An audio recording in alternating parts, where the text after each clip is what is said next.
Onward through the blizzard they do ride. Onward through the blizzard they do ride. With bread and butter and faithful hounds beside.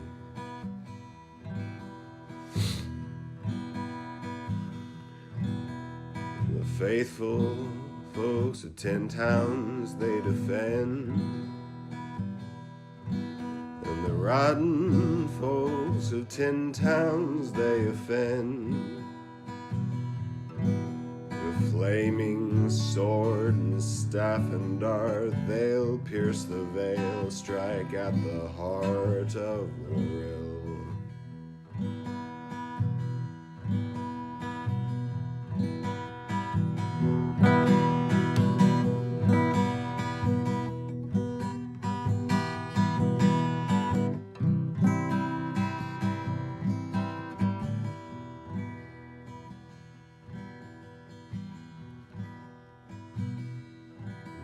Forces they do not know they are heard.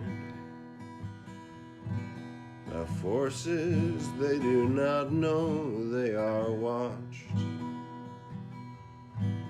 All the lonesome cry of forgotten beasts will save us all or be a feast for winter.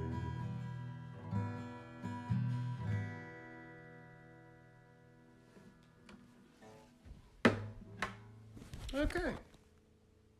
Yeah, that's a good starting place. Rough draft, Everybody's a Mimic theme song, Rhyme of the Frost Maiden. Take one.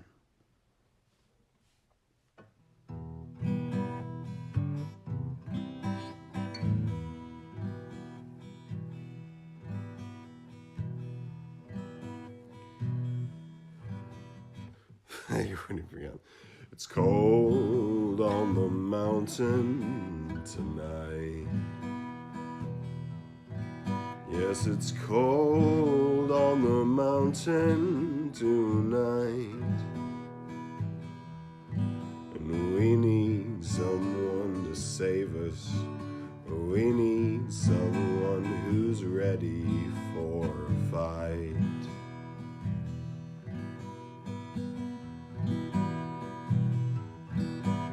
Onward through the blizzard they do ride.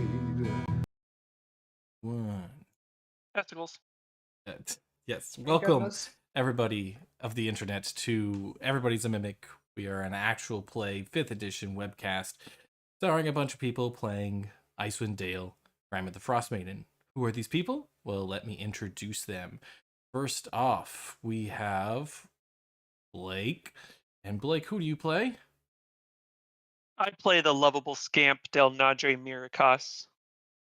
Also joining us in our party is Rachel. Rachel, who is your person? I play Rosemary Bone Crusher, the lovable half-orc druid. Lovable. Everyone's so lovable with names like Bone Crusher. We're all lovable. Yeah.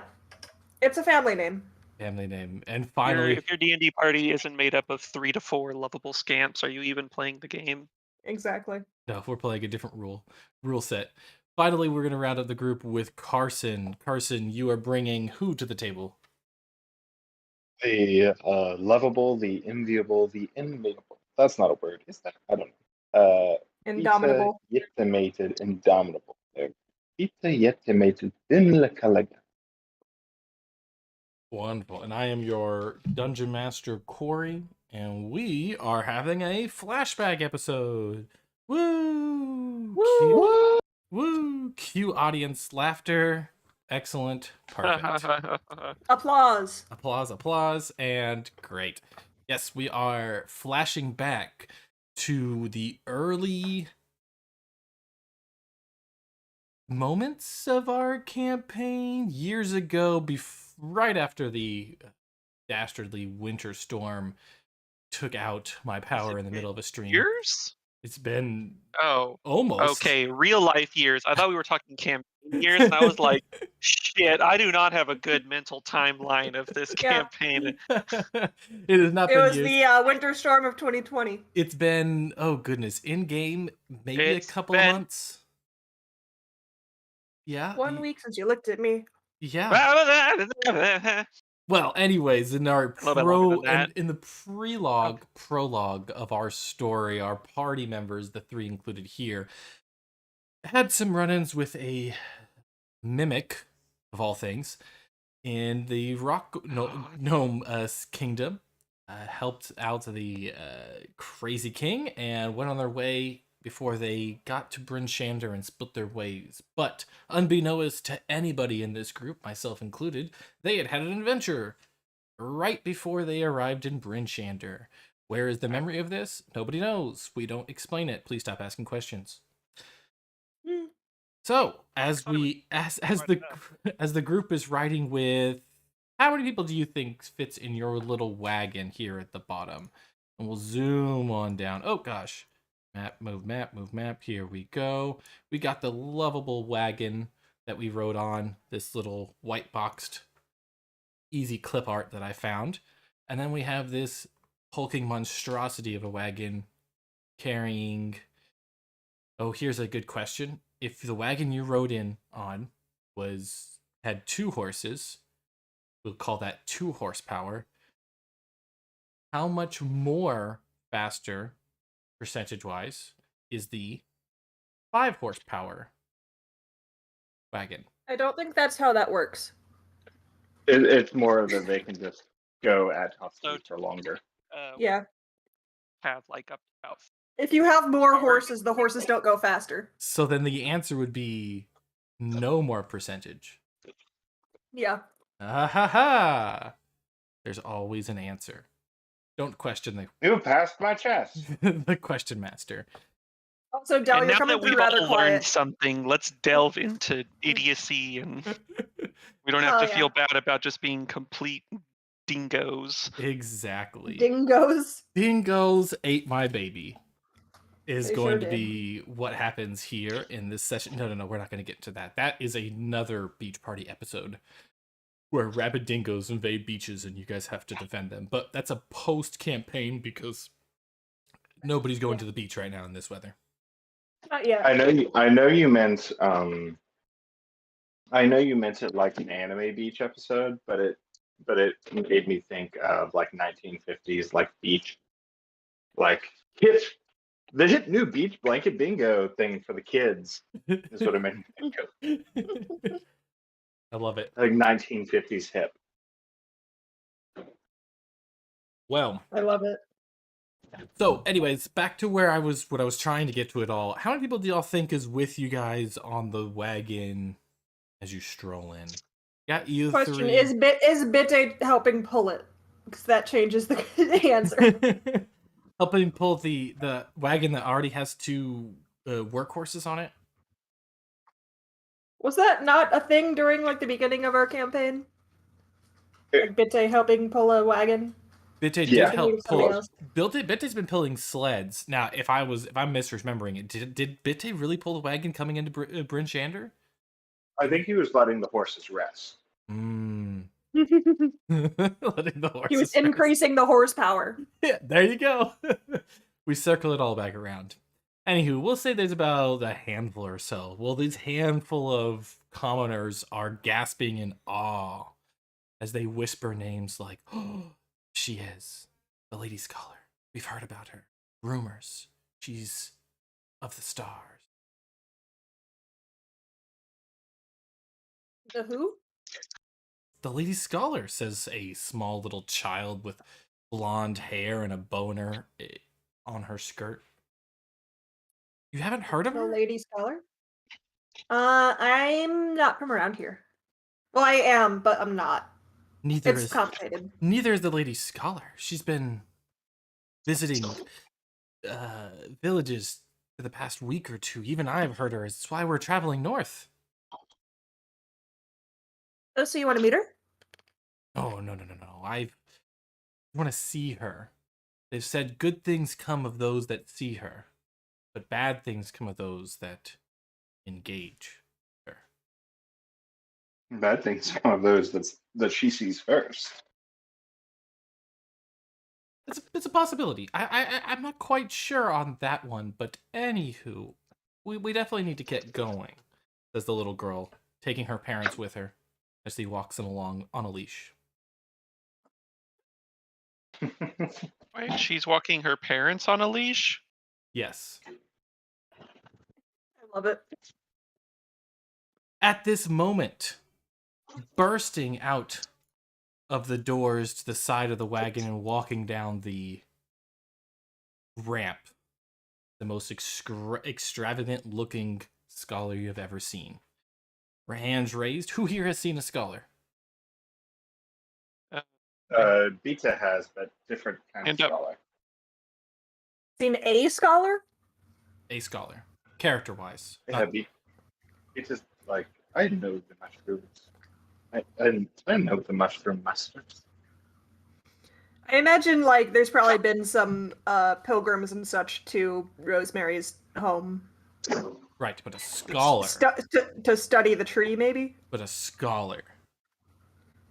Yeah, Beta thinks he's seen a scholar. Okay. All right. Well, out pops this very tall, like 7, maybe even 8 feet, lanky person. Walks down with this impossibly long, thin legs in this really awkward gait. Steps down to the bottom of her ramp and just snaps her fingers. On the side of the wagon, 3 more doors open up and out pop these adorable little creatures. First, there's a cow. Not just any cow. Wait. Oh no. Cow as white as milk. Cow is white as milk, the hair is yellow as corn, slippers pure as gold. It's a little bit of a brown and black cow. It's wearing a hat! It is wearing a hat, as well as a vest and collared shirt.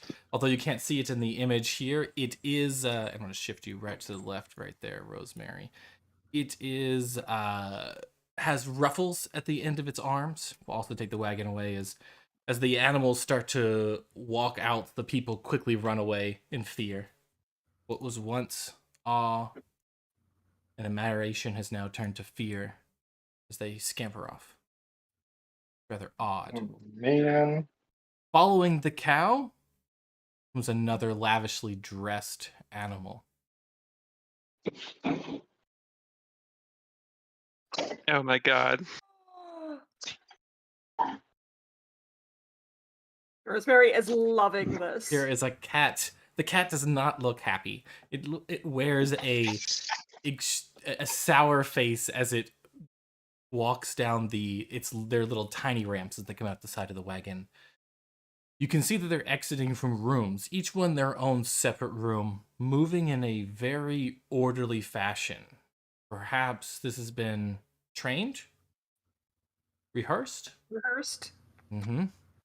Finally, there comes the third animal. I'm on the edge of my seat now. Oh, okay, it's just a goat. How dare you? Bitte, Rosemary, you recognize this goat as a mountain goat, but its fur so luxurious, its coat so soft and subtle, at least you assume it is from the looks. The lining of its fur seems to be made out of sheep. These 3 animals walk down. The scholar, the tall and languid creature, snaps her fingers once again. A little fence pops out of the ground. A little banner unfurls above these creatures. Ophelia of the Stars, Lady Scholar, comma, or apostrophe, or possessive, whatever it is, petting zoo.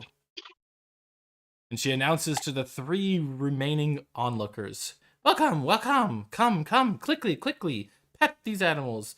They are rather pampered. The snow is affecting their high-class outfits. We do not wish to get them dirty. Come now, you are staying, you must come, pet my animals. free, no cost. Come to Ophelia, Lady of the Stars, Scholar, Petting Zoo. Do they look like they're just regular animals? I was imagining like them walking around on their hind legs. They are... they are not. They are regular animals. Okay. The portraits... I was like... okay, I was also imagining them like on their back legs. So they're just like dressed up but still on all fours. Wait. No. I love that idea. No. It doesn't make any more sense. They are regular animals. Perhaps right, because what we don't want to lose here is the like sense. The realism of it all. I don't want to be like petting something that can like has a concept of its own self. Right. If that makes sense. Well, I'm just really confused by this whole thing, so I'm going to slowly approach the cat because it seems like the most normal animal for petting. Rosemary is going straight to like the cow and the mountain goat, and it's like, oh, babies. And Bitte? Who are very fancy babies. Bitte is going to walk up to the goat, and he's not going to pet the goat, but he's going to like give the goat a once over the way like you go over a show animal. Mm-hmm. Like he's gonna check the thickness of its fur. He's gonna look in its ears, look at its teeth. He's gonna like grab its nuts just briefly, like the whole shebang. Okay, so and he's just gonna stand. He's just gonna stand up and shake his head and be like, "This thing is sentient. It's gonna be a very interesting." So, hold out my hand to let the cat sniff me. As you all are close to animals, you can tell their eyes are very wide. Their pupils. It is the goat. Distant. That's how they look. Gigantic. Black. They seem to be on something, but as you pet them, you get a warm, fuzzy sensation. Well, everyone pet them. Bitte, you did grab them on the nut. Grab the mountain goats to check his prosperity. Balls. You have this warm, tingling sensation that begins to run up your arm. Delnadre, you start to get the urge to want to preen yourself, to lick the hairs in your arms to ensure they are most clean. Rosemary, that little patch of grass sitting there on the roadside looks all the more enticing. And Bitte, you see the top of the wagon as someplace that you must go at this moment.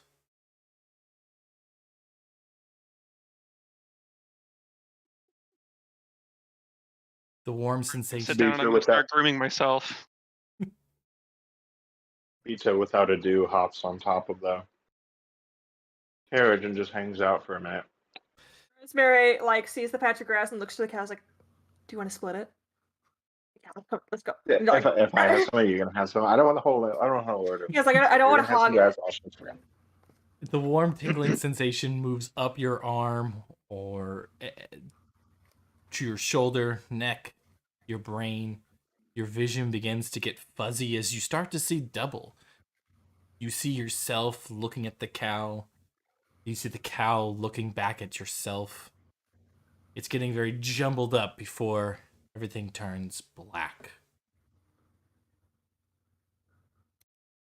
The last thing you each remember is the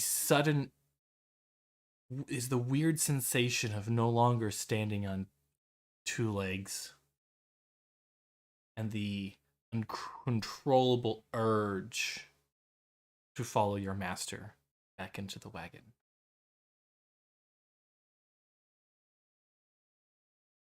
It stole our souls.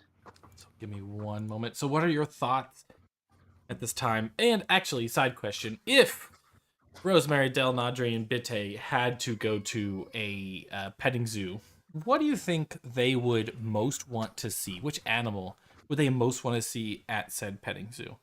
You're going to a petting zoo, you hear the fairs in town. Darn it, I really wish I can pet blank. The capybaras. A what? The capybaras. Capybaras. But I missed my ones back home. Okay, fair enough. Fair enough. You're traveling around. You want to get that moment of that feeling of home.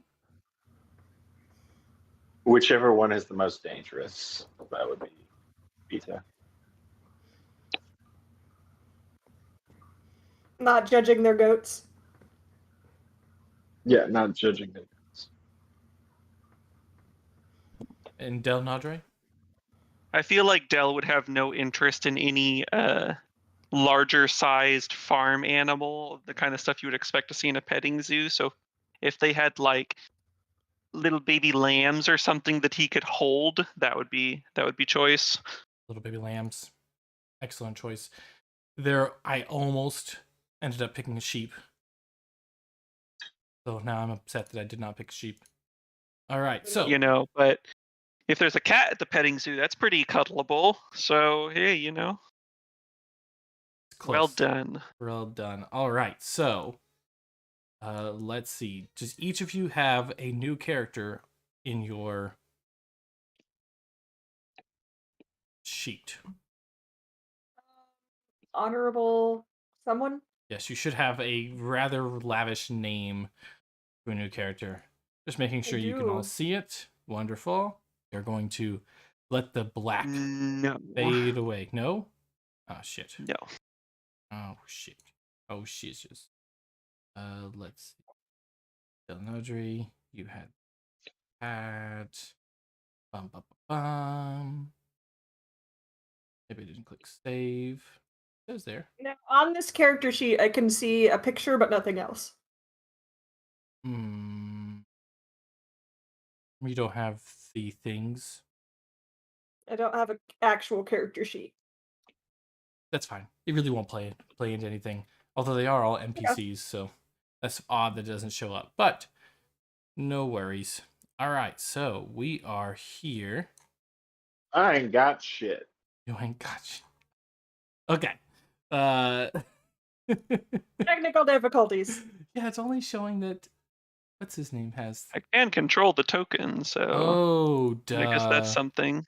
That's why it needs to be in your journal as well. I can't control my little. Hey, wow! Look, a sheet. Yay! There it goes. Okay, fixed it. I just didn't have the right thing. Okay, and one last one. This should fix Carson. In the meantime, as the black fades away and light starts to come back into the room, you see you all have been separated. You're each in a very busy little cabin, each that looks like it has been roughed up or has been made home for the animal that you currently are, but does not seem to have been originally purposed for said animal. Good example is the furniture in the cat's room is scratched. There has been all objects on tables thrown to the floor. The furniture in the goat's room has been stacked into the corners such that it can be climbed and formed into a nice tall monument to look down upon the rest of the room. And the furniture in the cow's room has largely been not messed up. The cow has neatly laid on the bed, but the rug, being green, has been chewed on furiously. You hear from outside of the doors, each of the ones that is to the north of you, the rapping of a cane on the doors. Wake up, wake up! It is time to get up. The tests must begin. Go ahead, try out your voices. I honestly cannot hear you, but if the thing worked well, you should be able to hear me and communicate with each other. Don't explain how it works. It is rather alien. So each of you essentially Vita goes. Yes, go on. Vita goes immediately to bang on the door, and when he sees a hoof hit the door, looks down, and also says,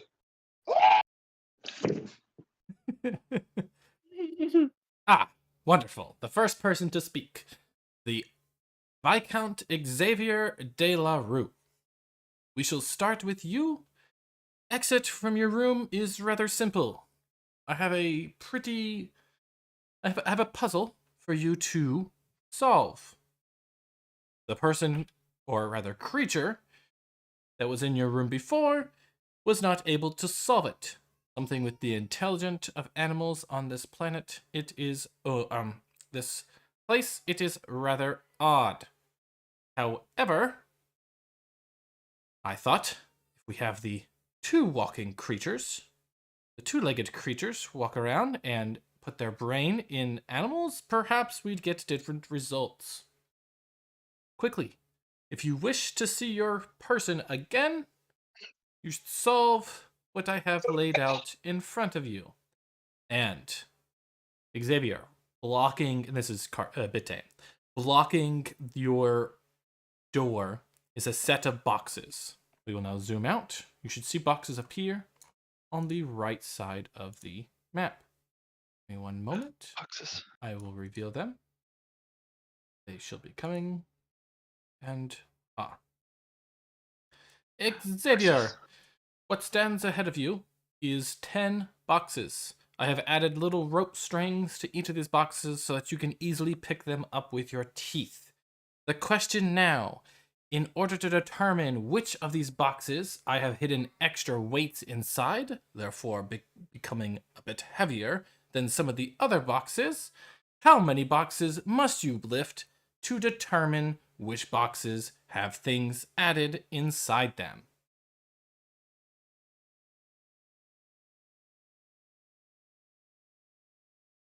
How many weights are there?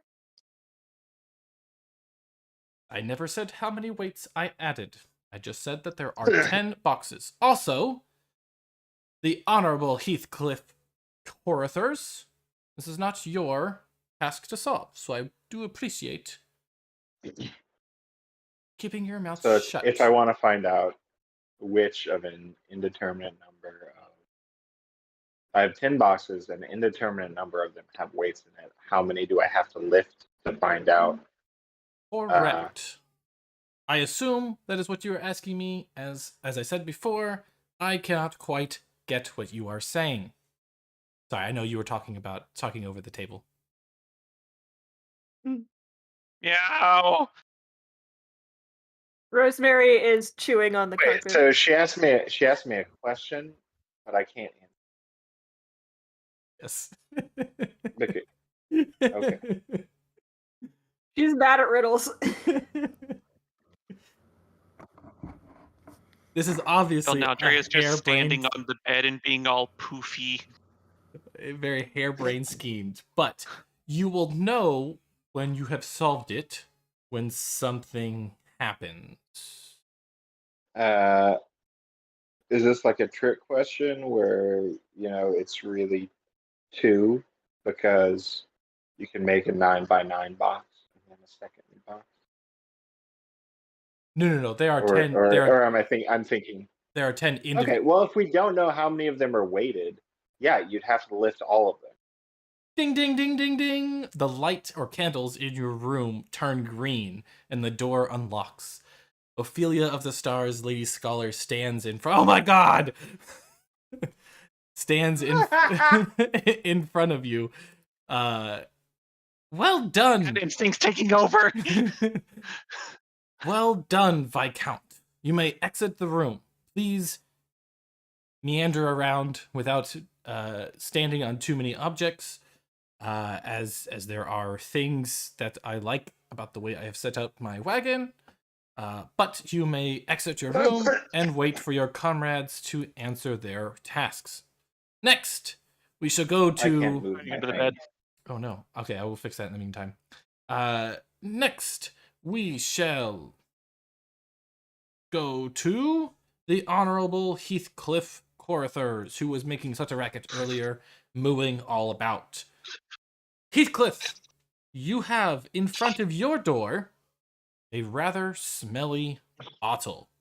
This bottle is filled with some extremely disgusting liquid. In fact, since cows have more sensitive noses than both humans and dogs, it is making it almost impossible for you to get any closer to this bottle. I believe somewhere on the floor in front of you, there are also a couple of corks. However, you see that the glass bottle has 3 holes in it. Please wait, as a description is going to appear, or rather a visualization will appear in the top left-hand corner of our map. Why did she say that? Do you see the representation? Moo. Moo. Moo, moo, moo, moo, moo, moo. Moo, moo, moo, moo, moo, moo. Moo, moo, or moo, moo, moo, moo, moo. Moo. Translation? Moo, moo, moo, moo. You have 2 corks and a glass bottle with 3 holes. How are you able to plug and stop the smell from coming out of the glass bottle in order for you to get beyond the bottle and out of the room? The door opens, revealing Ophelia standing in front of you, but far down the other end of the hallway, not getting very close. She sees me still chewing on the rug. I've got like a corner of it hanging out of my mouth. Yes. Chew away. But your friend is waiting. So if you plug the one on the bottom and the one on like the shoulder, and then you just turn the bottle upside down, then all of the liquid would fall out, therefore spewing it all over the ground and making it impossible for you to move forward. It's already leaking. Is what I would say if that is what you had chosen, but once again, I do not know what you are choosing. The room does. Very peculiar, that room. Well, the way that the bottle is drawn, it's already leaking. It is, yes. That is just not the right answer. So technically, like, even if I plug it, the smell is still there. This is correct. So with 2 corks, how would you get past that bottle without having... You plug your nose. Aha! Ding, ding, ding, ding, ding, ding. The candle in your room turns green. The door is already open, but with the corks in your nose, the Honorable Heathcliff Corthers can walk out and join Viscount Xavier de la Rue. Who, Xavier de la Rue, have you been able to move your character yet? No. Persis. I'm going to try to drag the rug with me. How about this? I just have a corner of it in my mouth and I'm walking with it. You drag the rug. The corner pulls over. The bottle, which was still leaking, spills. And you now just have a rug that is half a chewable, lovable little thing, and the other half is horrible. All right, Cool. Let's see. Okay. Can you control this character now, Carson?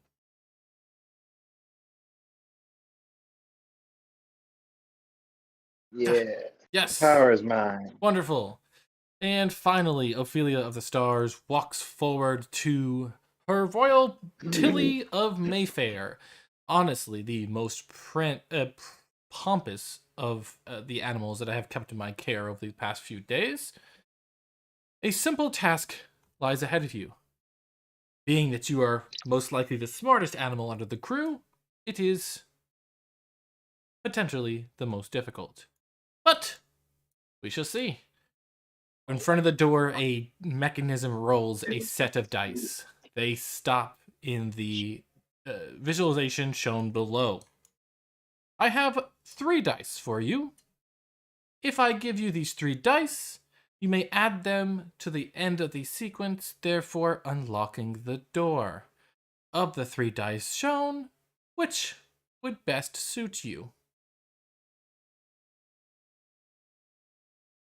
I can't see the dice because I'm hiding under the bed. Ophelia of the Stars is tapping her foot.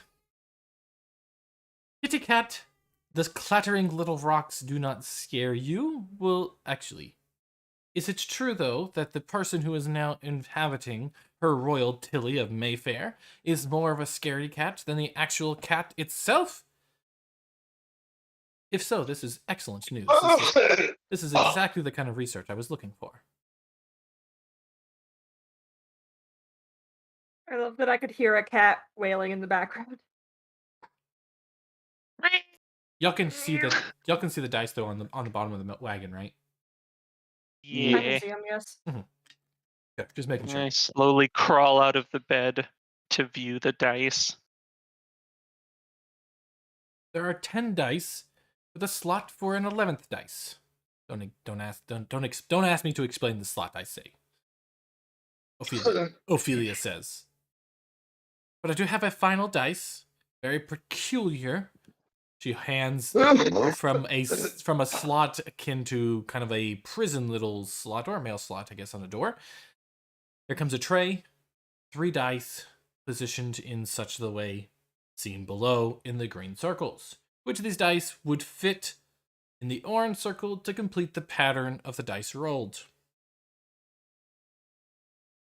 Also, please forgive my ability of creating dice. They are rather hard to make freehand while drunk on wine made from grapes that only grow in the moon in 0 gravity on a distant land. The fuck are you talking? I'll have you know that I have absolutely no idea here, so I'm just gonna start smacking the dice, the 3 pit dice. What is your first choice? Kitty paws, just pat pat pat pat pat pat pat pat. Watch the dice. Boop, boop, boop. The room, Smack. the one on the left. Smack smack smack smack smack. All right. The room on the dice on the left goes down, indented into the little tray. The candle Back under the bed now. your candle in your room goes red. It starts to get hot. You begin to sweat. I have heard that cats do not like to sweat. Cats only sweat through their paws. The pads of their paws. The pads of your paws are extremely moist at this time, drenching with sweat. You leave paw prints everywhere. Oh no. Oh no.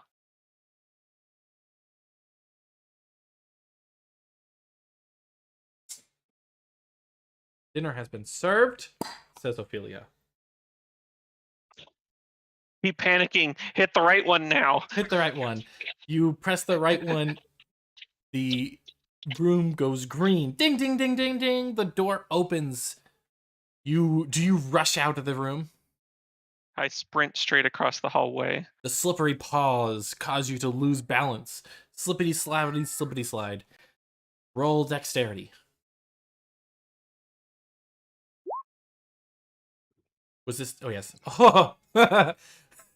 But as all cats, you have excellent dexterity. I slide. I parkour off of the wall, land over here, and then sprint into the cow's room.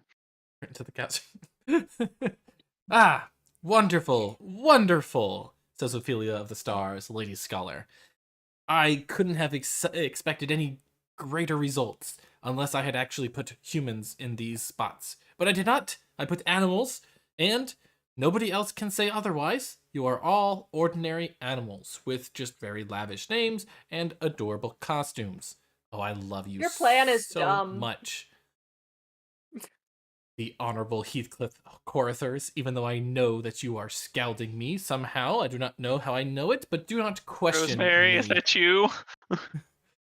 Come now. Hi, I'm a cow. Come now. I think I'm a cat in a dress. It looks very cute on you. Now that you are each out in I your don't rooms, like it. you can talk to each other. You can understand each other's. All animals understand all other animals. It is now canon in said episode. This episode. You still cannot understand this specific episode. You still cannot understand Ophelia of the Stars, Lady Skull. Well, rather, she can still not. She can't understand us. So she says. Do you Well. want to ride? All right, well then I'm gonna walk over and sit down at her feet. Lady, you have no right to keep us in this manner. I demand that we are returned to our bodies this instant. Ophelia, Lady Scholar, looks down and fixes your dress. Perfect. How's that corset? It's looking a little loose. She straps and pulls the straps on the back of your corset and squeezes even more air out of the cat. You squeak. I Rosemary lump bites over her onto hand. my side Rosemary bites her and lay hand. there. Yeah, she's hurting my friend. Stop that, Heathcliff. Stop it right Vita now. at this point loses his goat patience and will charge and try and ran into this lady. All right, Ophelia, Scholar of the Stars, with her extremely long and lanky legs, sidesteps by putting one leg up, however, was not able to fully stop, or rather, move her other leg out of the way. You bend it back at a sickening angle as Ophelia tumbles away this way. She grabs her knee and popped it back into place, ripping her, like, basically just from where was concave to the right way a knee is supposed to bend. Yeah, exactly. Pulling it back into place, and she looks up. It is you! What are you doing here? At the other end of the hallway enters Smoke. Smoke? Yes. Smoke. Well, The Dark Lord Smoke? 1 second.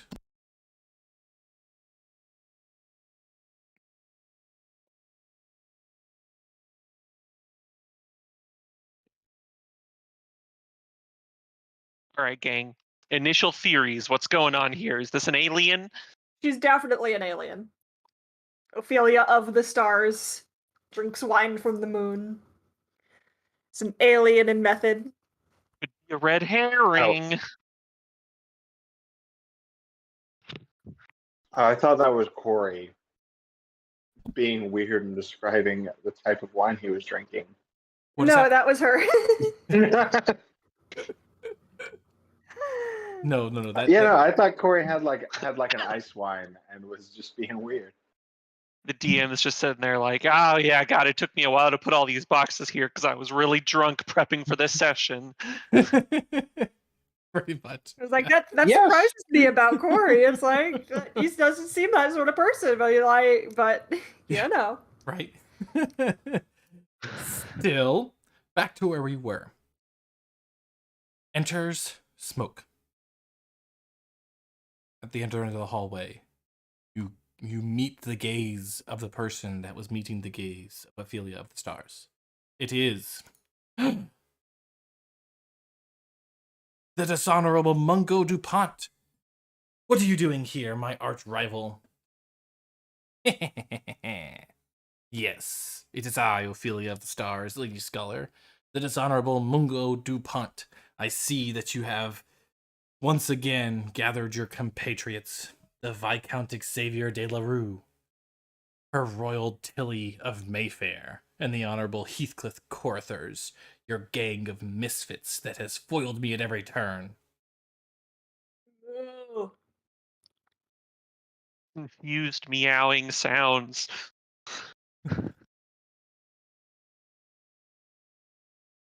Ah! I'm guessing Carson has rammed me. However, the Honorable Mungo DuPont has a staff that he slams down in front of you as you charge into him, deflecting your goat charge. Not this time, Viscount Xavier de la Rue, after the last time that you headbutted me off that cliff on the countryside of that place that we went to with the grapes that only bloom in the moonlight on low gravity. I have come prepared for your charges. Anywho, I have a puzzle for you to solve, Ophelia, involving your three compatriots, and my 3 compatriots. And behind him, from the smoke, comes 3 winter wolves.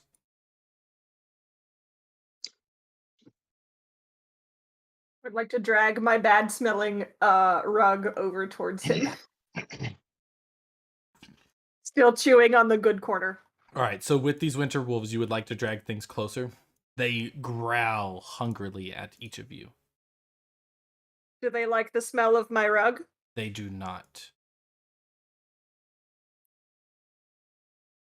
But their Xavier teeth, climbs on their top teeth- of the dresser behind this couch or whatever. Slowly the roll water closet. onto my other side as I roll through the doorway, and then pull myself underneath the bed. I have a riddle for you, Ophelia. Should you and your compatriots be able to answer it, well then, I will let you live for now. But you know this, the riddle is just the beginning of our games. I have been on your ship for quite a while. I have laid traps all over. This will be a dastardly evening.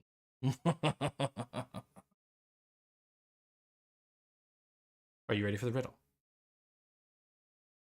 I'm more honorable than you are. Yes, Honorable Heathcliff. I recognize you do have more honor than me. As I'm sure this is something that you unknowingly point out every time. But just like Ophelia Oh wait, you could hear us? of the stars, I cannot understand a word you were saying. Oh. I just have Boo. extremely Are you sure? incredible, amazing inference of cow faces.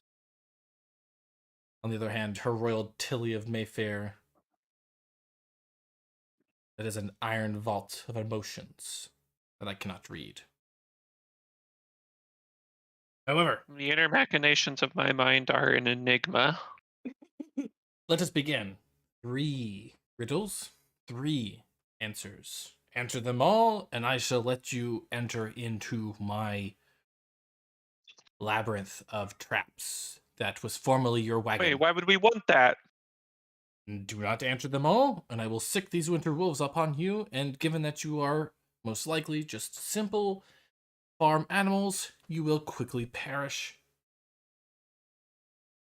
Maybe not all of I guess Heathcliff. that does sound worse. I do believe we could probably have a very nice dinner together, Ophelia. Remember that one time we were on that planet with the grapes that only bloom in the moonlight in You low really like that gravity? moon planet.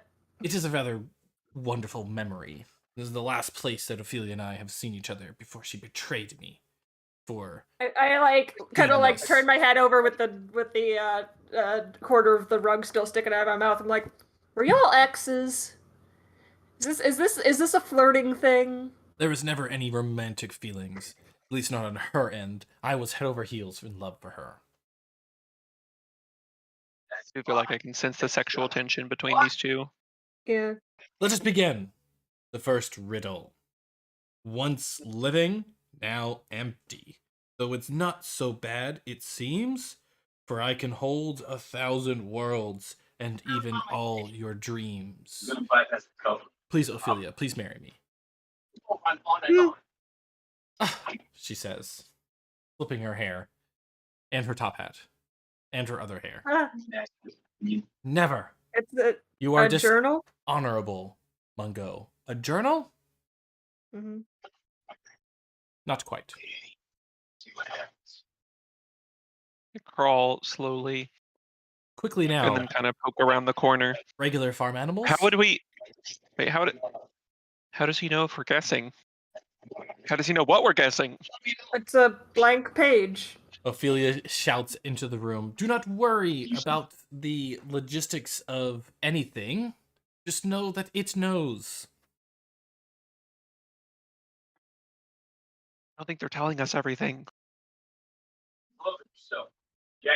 I Like, think we're having a like, hey, shared hallucination, but what it's happens kind of if I think fun. something like, "Can you repeat the riddle?" And in this moment, if I were to assume, you might have quite understood it or had probably guessed something very similar, I would then repeat the riddle, says the dishonorable Mongo DuPont. Once living, now I'm empty. Though it's not so bad, it seems, for I can hold 1,000 worlds, and even all your dreams. I'm sure There's like some background you would noise coming through. think, Oopsins. yeah, Carson. I think we're picking up something. I think it's Carson. I think Crawl it's Carson, closer. Yeah. And then as Is soon that as I better? get as close as I want to, I just lay back down on the Yes. I think ground. so. And continuing on, the Mungo would say, although you might guess something like a book or perhaps a journal, you would be on the right path.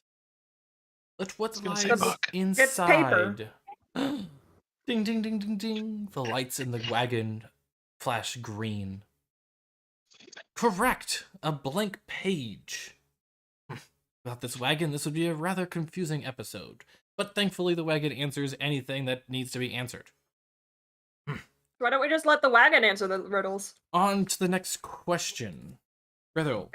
Riddle. Wagon, can you help us? I aim to flatten out the round, to reveal the nature of the ground.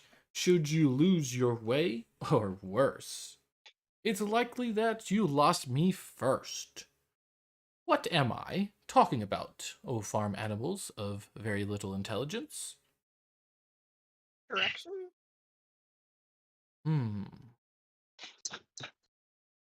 If you lost your way, you lost me first. Flatten out the ground. No, flatten the round? I aim to flatten the round and reveal the nature of the ground. Should you lose It's a your map. way...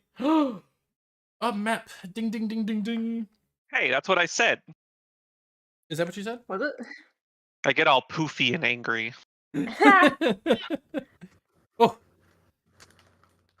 The emotional vault of her royal Tilly of Mayfair. You ruffle my feathers, young madam. This shall be the hardest one yet. And should you guess it, then so begins the games for real. Dun dun dun dun dun dun dun dun. Dun dun dun dun dun dun dun dun dun. Mungo is singing to himself. Ophelia sighs loudly. You know, this is one of the reasons why I broke up with you, because that is very annoying. Dun dun dun dun, can't hear you. Dun dun dun dun, here we go. Wait, so there was something between you two? 2 and 2 again will always equal 4 unless you pair them in a way that equals 18 more. Age 22. It's just what? Ding, What's ding, the ding, question? ding, ding, ding, ding. What's the answer? I don't under. The lights turn green. That is right. It has been 22 long months, Ophelia, since we last saw each other on that fateful night on the planet with grapes that bloom only in the moonlight in low gravity. Sir? Sir, do you need a good therapist? Sir, do you need to get over Where I come a from, relationship? we have free therapy. And yet I say no to it. Ha ha ha ha. He flaps his Victorian-style coat with the long frills. I Whiffs mean, it why ar- wouldn't healthcare be free? It's like... wafts it all around. And suddenly, the wolves and Mongo DuPont have disappeared. He just Mongo departed. Okay. Mongo departed. Ophelia of the Stars rushes over. Ah! What? I can't believe he is here. But he is here. He has been here for such a while. We must be wary, my little compatriots, that he has left You traps could have helped. all over my wagon. My life is too precious, such that you must now wander aimlessly into the traps, discover them all, before I have to leave. If you succeed, if you are able to get rid of this dastardly fellow, who is not a scholar, I should say, while he has joined many fellowships, he has never completed them, and such is why we call him the dishonorable Mongo DuPont. Then I will let you go. Otherwise, I will eject your animal bodies and keep your real ones. They're, I'm sure, rather interesting, and it should lead me to having a exciting new round of experiments. She flips her fingernails together. Beta looks at the others and goes, "That sounds like sex stuff to me." Everything about this sounds like sex stuff. Yes. This is a lot of misplaced sexuality. Yeah, they gotta figure out their nonsense. You want to do some puzzles and get out of here? Do you want some rug? It's very tasty if you don't eat the part that there's stuff on. No, I don't want any rug. If I do. Beta enjoys some rug. Beta munches some rug. Munch and rug. All right. Quickly now. Come here. Come to this door. Behind this door lays, well, that delicate fruit. The grapes from the place that has moonlight that grows them and causes Listen, we them all know to you're an alien. float. It's okay. I'll Continue- scratch Be at honest the door. with each other. Ah! Ophelia screams as you scratch at the door. But nothing happens. She screams. Wow. I lean over and I bite one of the walls.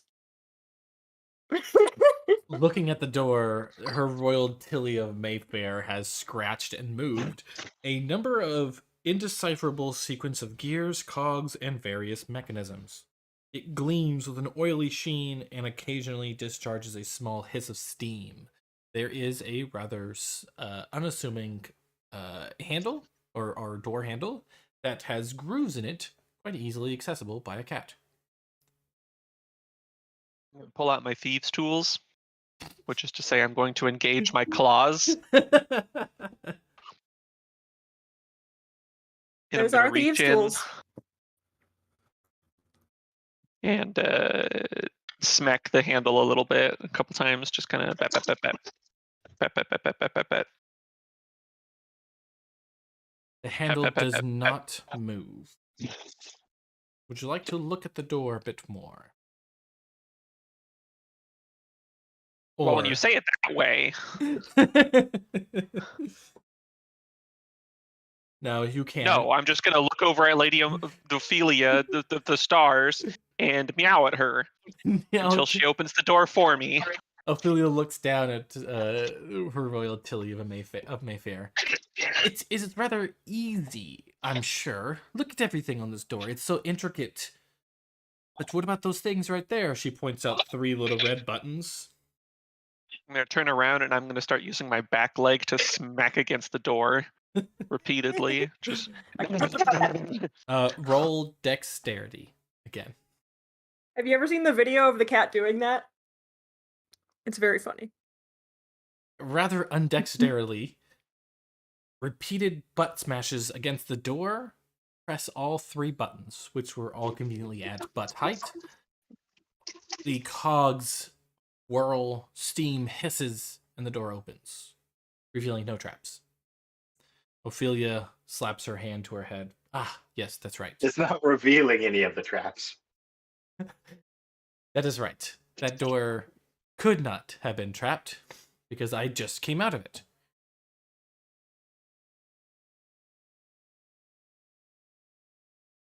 On to the next one, she says, walking I'm gonna on saunter in. down the room. Down here, this one looking to Viscount and Heathcliff. Well, Xavier and Heathcliff. This is another door. Ooh, this one looks rather menacing. Look at these arcane rituals that Mungo must have carved in here. Rather sloppily. Can't even follow a correct circle. On the outside of this door are arcane ritual markings inlaid with runes, circles, and magical formulas. It begins to hum as you step closer, and the arcane markings glow. I would like to lick one of the markings. The markings taste like sugar. I'm going to continue to lick the markings. As you outline your tongue along all of the markings, as if a human drawing a finger throughout them, you realize that it is simply sugary paint. Potentially lead-based. And the door opens to reveal no traps. Isn't my body. Yes. I'm gonna push this loot off of the pile of crates in here. The loot clangs.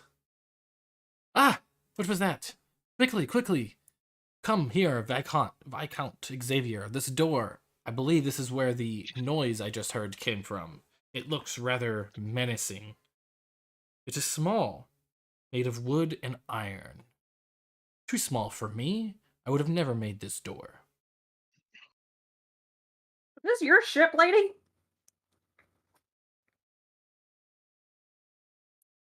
Moo moo to you too, Heathcliff. But this is not a riddle for you, it is a riddle for Xavier. As each of you have already completed one, so it just seems fair that he gets the opportunity to do this one. Which door? Ophelia flinches Sorry. as you rush forward. The door that is right here, she points, with a big blue circle. Not that door, Xavier. This door. I'm doing the goat thing where they like kind of false come at you a few times. Xavier will bang into this door and then step back and take a look at it. You bang into the door, revealing a rather simple and frail wooden lock that snaps, almost like somebody put a toothpick in the to block it. You tumble forward and land in the bath. Oh, quite right. I knew that was the bathroom. A totally normal thing that I should have known. But it is good. We have eliminated those doors. Therefore, there's only one left. I don't think there's any traps here. We don't know I'm that not for seeing sure. It feels like she's definitely in on whatever this is. Yeah, something is fucky. What is the point of all this? Why does she have these animals to begin with? What was she hoping to accomplish? I think it might just be a very elaborate sex thing.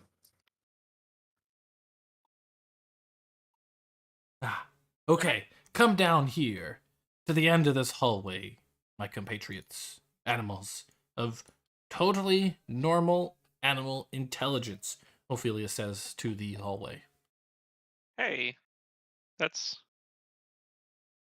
Says actually to the not hallway. true. Like she's talked about body swapping us. But I feel like I have my normal level of intelligence. That's insulting. There are some very intelligent animals, actually. Shush now, creatures. You mustn't utter a word. I feel as though, as we exited this hallway, and she pulls Heathcliff all the way down to make sure that Heathcliff is behind the hallway. I feel that reaches out her arms, which are 11 feet in length. You just hadn't noticed it before. She reaches down, pulling Heathcliff by his collar. Quickly, quickly. Do you hear it? Do you feel it? The dark, menacing tone that has now fallen this hallway. I hear. Would it matter if we could? I feel. You're just going to continue your monologue anyway. I feel as though perhaps some words are taboo. This must be another one of the dishonorable Mungo Dupont's traps. And as when she says the word trap, a hail of arrows fly from the end of the hallway. Ah! Watch out! I need a dexterity saving throw from everybody. D20? So just a D20. I don't seem to have proficiency in any saving throws, so... An 18. Her Royal Tilly of Mayfair dodges out of the way rather expertly. Unfortunately, though, the Honorable Heathcliff Corthers did not realize that the arrows were coming at him, as Ophelia had blocked them and sidestepped at the last moment. Oh no! Arrows fly down. How much health do you have, Heathcliff? I hope these don't do actual I don't damage. know. I don't have a character sheet. You don't? You should have now. Have you looked? Let me reopen it. Oh, I do. I have 15. Wait, no. Yeah, I have 15 hit points. 15 hit Wow, points. tank. 15. I'm a cow. Okay. I have 2. Roll 2d8. You have 2 hit points? I'm a cat. All right. You take 11 hit points as multiple arrows impact you. Ow! You begin bleeding. Your ruffled white coat or shirt is stained with blood. That would like kill me 3 times over. Well, it is a good thing that her Tilly exited the path of danger. We should know, Lady. I should remind you that this Honorable Mungo DuPont does want to feed you to the wolves. So he is very good that there's a very high possibility he wants to kill us. Perhaps Lady, I should have stayed with him. I'm not saying you should go into anything you don't want to do, but there's a certain level of lying that you can do here to get us completely out of this.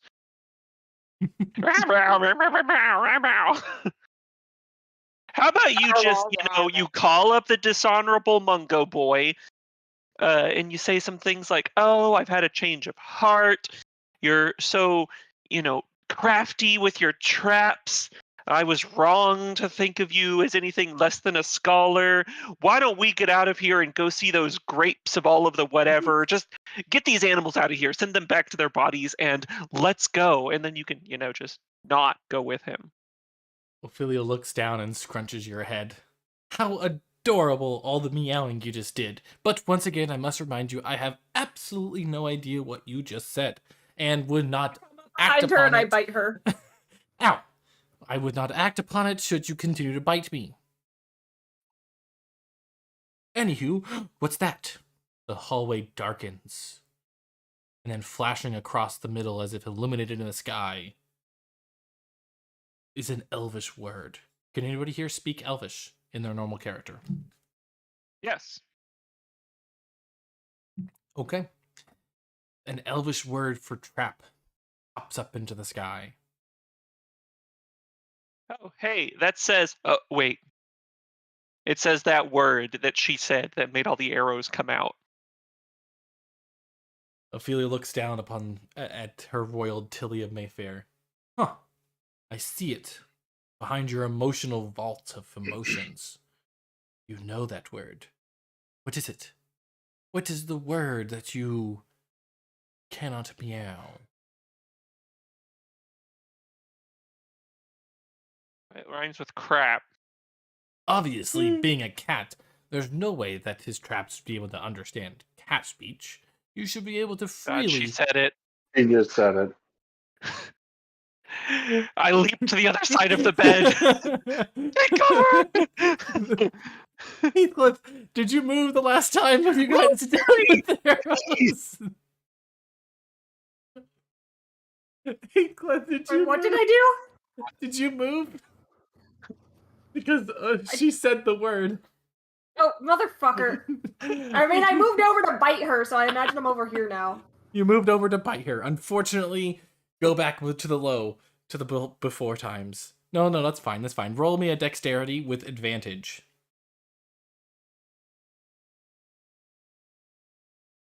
Oh, well, I guess the first one would be 11. You are good. You dodge out of the way with cow-like dexterity. Which is to say, you probably huddle along with multiple arrows sticking out of you, bleeding and whimpering as you move out of the way. But Ophelia does not recognize your struggles, and she continues. Maybe if we walk down the hallway, it'll be safe as long as we don't say any words. But there must be some Yeah. way to be able to disarm it. That's fair. Why don't we just not say anything? We could just leave. Please stop saying trap. Ah! It really All right, seems I'd like like you to- understood me there, lady. Ophelia ducks down, but nothing happens. Hey, we used up I all the bite her arrows. hair. You bite him. Stop it, stop it, stop it. Heathcliff, not now. Until you admit you understand us. Anyway, she rolls away and you rip out her hair, revealing it as a wig. Underneath is an identical set of hair. Tumbling and then standing up. Ah, it looks like we are finished. Obviously, Mungo DuPont, being the dishonorable man he is, did not buy enough arrows for this trap. One last arrow flies through, piercing her top hat, embedding itself on the other side of the wall. That probably is the last one, and we are free Doing to a go second up smaller the top hat stairs. underneath. Come now. We must go to the stairs. And she jaunts down the hallway. I'm gonna crawl my way all sneaky and cat-like underneath these benches.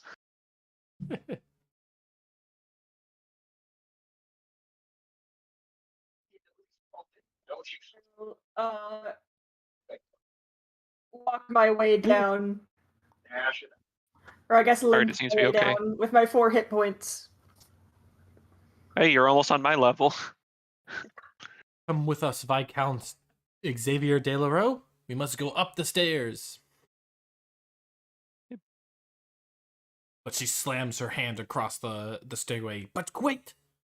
Obviously, Mungo DuPont wouldn't let us go up the stairs without another trap. What do you think it could be? There are 5 steps. 50 more arrows go flying down the hallway. Then 4 steps. Then 5 more steps to the top. What steps should we step on to make the stepping go steppingly? 4, 5, and 4 again. 4, 5, and 4 again. Perhaps. Oh, 5, 4, 5. 5, 4, 5. Or you could also look at it as 5, 2, 2, 5. Given the way that it splits around the corner. I'm going to come up behind her and I'm going to use my big cow head to just kind of like shove in the small of her back and push her down the stairs. Well, the stairs are going up. I'll, Push her into the stairs, I guess.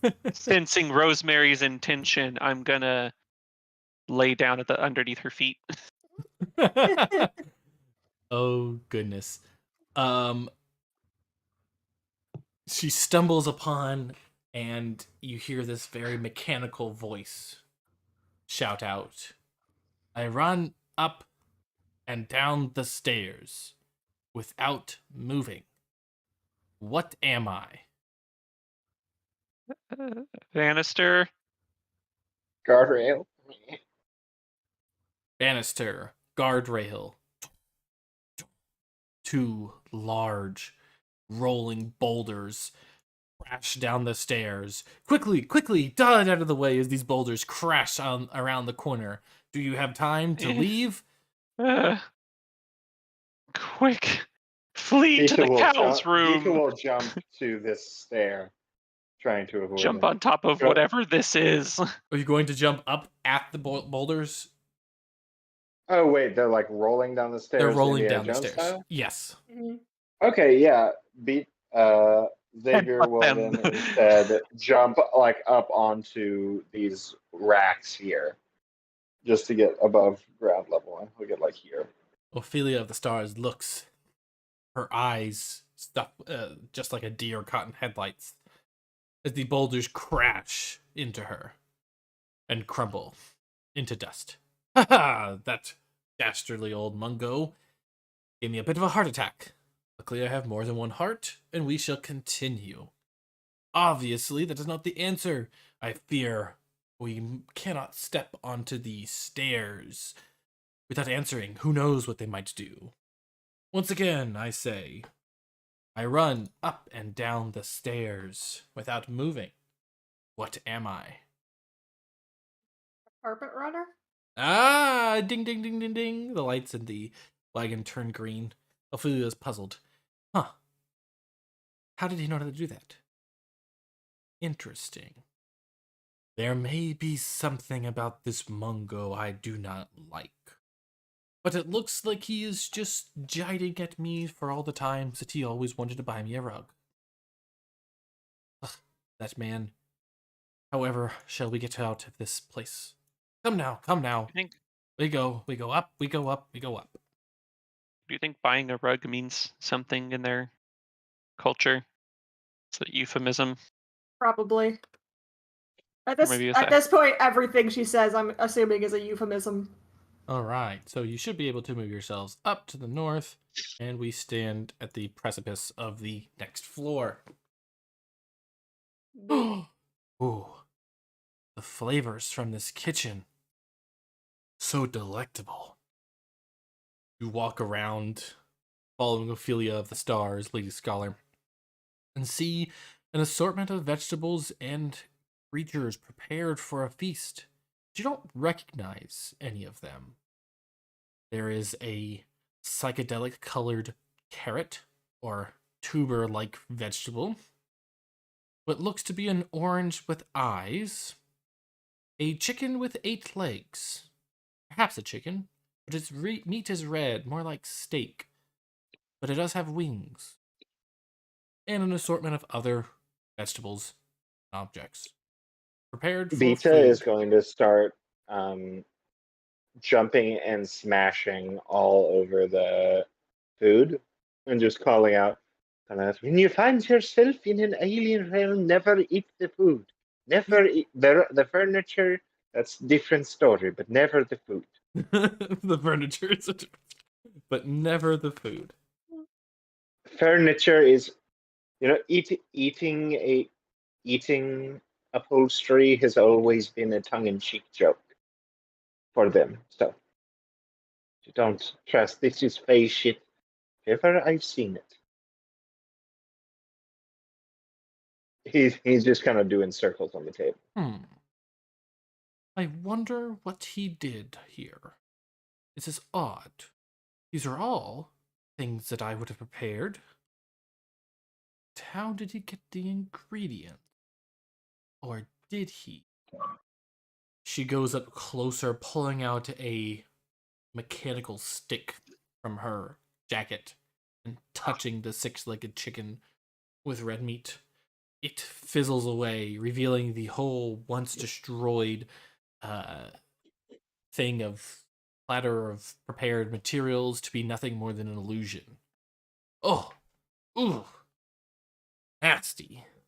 What was revealed before is a extremely unclean and dirty countertop. Gross. What did he mean by this?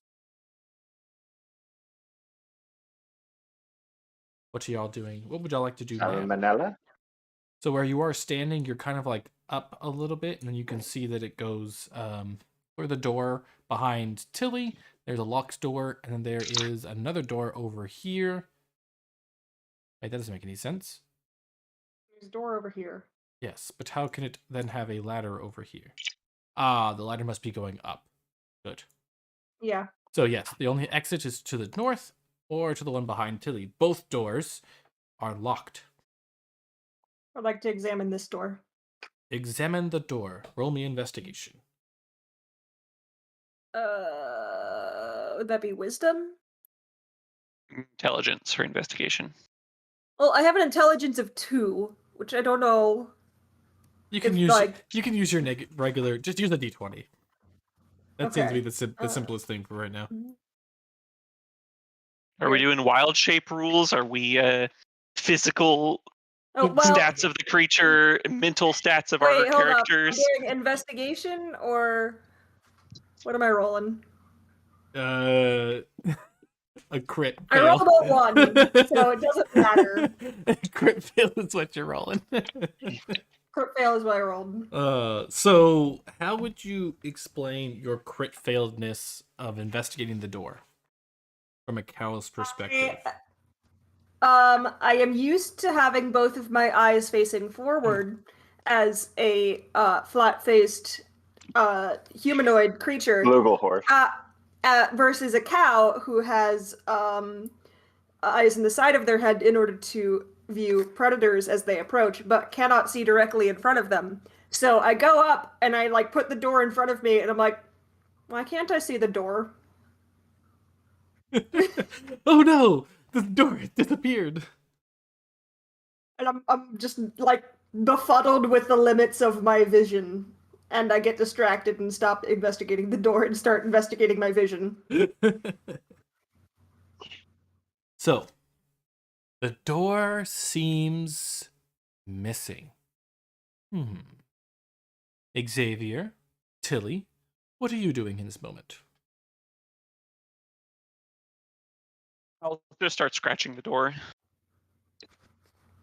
Ah! Tilly! No! Don't do that. Quickly, go, help Heathcliff. That's not a room that you all are allowed into. Okay, I scamper off. There's no way Mungo could have made it into my private sanctum. I leap onto Heathcliff's back. Hey, you're Rosemary, right? Rosemary, you're the cow. Yeah, I am. Okay. Do you know that I can't see directly in front of me? Like at all? What is that? No, like my eyes are on the side now.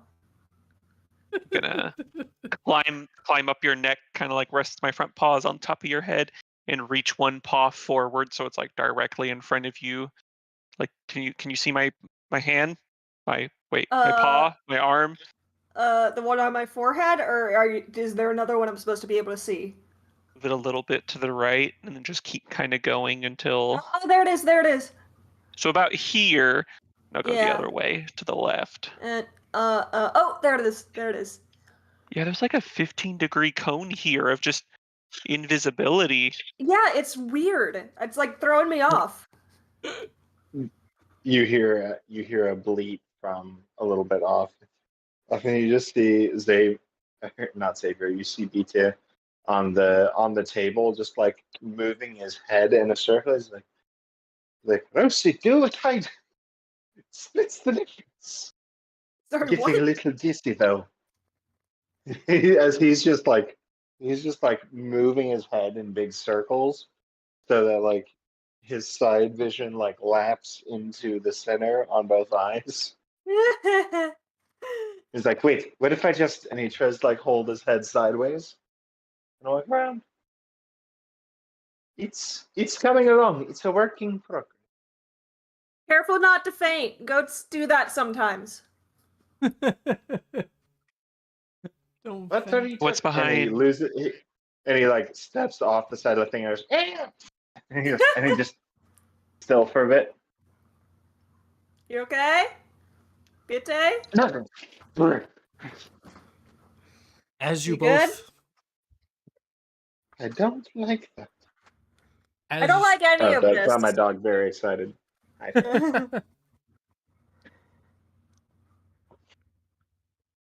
So, as you are standing in front of the door, Royal Tilly and the Honorable Heathcliff, a note rolls under the bottom of the door. Hey, Rosemary, turn a little bit to your left. There's a note right in front of you. Should I eat it? Let's see what it says first. Okay. I lean down so he can grab it. I slide and roll off. But I land on my feet. The scroll, in rather extravagant lettering on the outside, is addressed to Ophelia of the Stars, Lady Scholar, and her group of misfitted scamps. That's us. I would have referred to us as lovable, but This Yeah, Honorable Mungo knows nothing of love, says Ophelia to herself, to the room. Ophelia, I swear to God, you could hear us. You know what they're saying. What does it say? What does it say? Quickly, Tilly, read it out to us. I mean, that wouldn't help if you want to maintain the illusion that you can't understand me. Oh, what am I thinking? Of course, I would never understand what you're saying. It would just be a bunch of meows. Still, I don't think this puzzle is for me. Mungo seems to be testing each and every one of your intelligence as well. The rug was definitely targeted at me, but he has never given me a scroll before. Rather interesting, this fellow. What does it say? I look down and say, what does it say? In rather extravagant calligraphy, Mungo writes, Ophelia, I know where you keep your valuables. I plan to break into your vault and take my treasure from one of the safes numbered 1 through 60. I will steal from the one safe whose numbers cannot be made by adding together any of the combination of these numbers. And on the scroll of paper, there are numbers 0, 1, 2, 4, 7, 15, and 31. Each one using no more than once per combination, that is. Ophelia has moved closer. It was 0, 1, 2, 4, 16, 31. It was 15. 0, 1, 2, 4, 7, 15, 31. I don't understand. What does he mean? Like adding the numbers together? Like if I add 1 and 2, I get 3? Mhm. Or does he mean putting them together? You must. Because you can add 0 to any number. Correct. You must find which of the safes numbered 1 through 60 these number combinations do not make, for that is the one that I plan to break into, says a voice coming from the other side of the door. And you can only add You 2 can only numbers? you can only add them each one of them once. Using each one no more than once per combination. Oh, so I could add like all the numbers together at once. Correct. You just cannot add 2 4s together. It's weird that he wrote all of this. Like it's actually he just continued writing all of these things, assuming that our dialogue would these questions would be asked exactly this way. Like, hold on, I'm gonna put my pause over the last line of dialogue at the bottom there, and it's just like, all right, Rosemary, ask a question, like for clarification. Sorry, what was the question? I was looking at numbers. Just ask like a question, like if you've got a question about this. How many times could we add each number? No I more lift than up my once paws. together. You just An wrote it there like example twice. of which being that you cannot add 2 4s together for a combination. You can, however, add one of every number together. If you add one of every number together, you would get ... 60. 60. Therefore, I will not be breaking into safe number 60. Can you guess which safe I will be breaking into? Hang on. Maybe number 30? I'm doing numbers.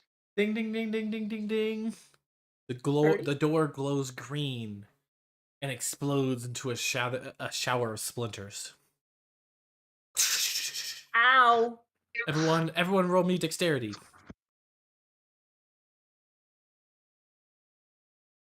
Actually, cats do have big dexterity saving 4. throw proficiency.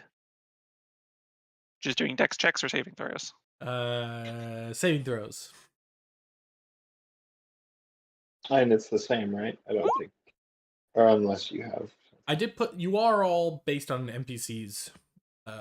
Would I be knocked prone by this effect? You could make yourself prone if you wish. No, I was saying, would this knock me prone It would potentially? not. 'Cause that would give me a disadvantage. This is Okay. more like splinters in your eyes. Okay, I'm at a 4. All right, a 4, a crit, and a 10. All right, Royal Tilly, who are you going to protect with your crit as splinters fly towards the eyes of Heathcliff and Xavier?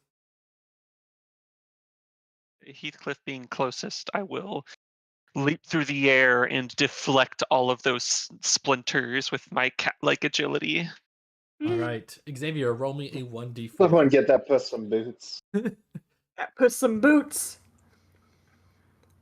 Carson, roll me a 1d4 to visualize the amount of splinter damage you get. A 3. 3. Meh. Heathcliff, because I know you only have 4 health, what would yours have been? Rolling a d4. Mm-hmm. Also 3. Near death. Okay. Well, I have 4, so I would have had 1 hit point left. Right, yeah. Near death. Not death. Near death. Near Yeah. death. Viscount Vita goes. What's this? Why is my skin so fragile? Hey, easy. All right, hold still, and Tilly, you might need to guide me a little bit, and I'm gonna try to like bite out some of the splinters. If there's little shards of wood sticking out of them. This is a good point. Time to ask. Ophelia looks down at what you are doing and says, "Oh, I probably should have mentioned this earlier. Heathcliff, would you like me to remove your arrows? I see you have That would be nice. a few Thanks. still sticking out of your hide." It's probably rather uncomfortable as you try to squeeze through these small hallways. Yeah, it kind of sucks. 1 second. And she kind of takes her little metal stick thingy that she had and touches each one of them. They dissolve into dust, carbon, Ow. basic life. Ow. That More- kind of stings. It does. I'm sure this is a sticking sensation, she says. Yeah, your hat is stupid. I see you're admiring my hat. It is rather wonderful, isn't it? I got it on this place that has grapes that glow only in the moonlight. It's the planet with the grapes and the moon. We get it. Well, the door Gonna- now open. We must go through. Mungo is probably waiting. Where? I know not. Is here. No, come back, Tilly. What? That ramp, although it looks like on this level, is not on this level. It was below. You can't go down it. Oh. The ramp is not there. There is no easy escape, my compatriots. But look who's at the end of the hallway. It is once again the dishonorable Mungo DuPont and his compatriots of Winter Wolves. They look really hungry. Oh, this reminds me. How do you think we could get... This reminds me of a puzzle. This reminds me of a puzzle. How do you think we could get each of you down there and each of them over here? If we bring them onto this side, I can throw them down the stairs, therefore rendering them incapable of coming back up. As we all know, Winter Wolves and stairs are mortal enemies. I can help walk each one of you as you go down and forward, but I'm sure if too many of them are on the same side as you, they will gang up and eat you all. So you must be very careful for your numbers. Dun, dun, dun, dun, dun. How many can you... You know, fuck these puzzles. I'm gonna turn around and bite her again. Stop it! Stop it, Heathcliff. I'm here to help you. Give us proper outlines of the puzzles, damn it. Kidnapped us. How many people can you escort at a time? 1. Obviously, I can walk one of you at a time. We just have to make sure that... Oh, wait, no. 2. Wait. Let's just say it's impossible if you do 1. 2. We can carry 2 at a time. The raft can hold the me can hold 3 with myself. Then go down there, pick up 2 wolves, and throw them down the stairs. No. They must be on the other side of you before I can throw them down the stairs. If I tried to throw them down with one of you nearby, they would grab you and take you with them, and then they would devour you go down without us, grab 2 wolves, come back, pass through us, and throw them down the stairs. If it helps, we can just go back to the kitchen and we'll be out of the way. You go fight the wolves, and we'll be over here. Wait, no, that is not the perimeter. The wolves kill her. She's outnumbered. You hear? I'm sorry. You hear? Down. I guess so. Okay. So as everybody goes to the kitchen.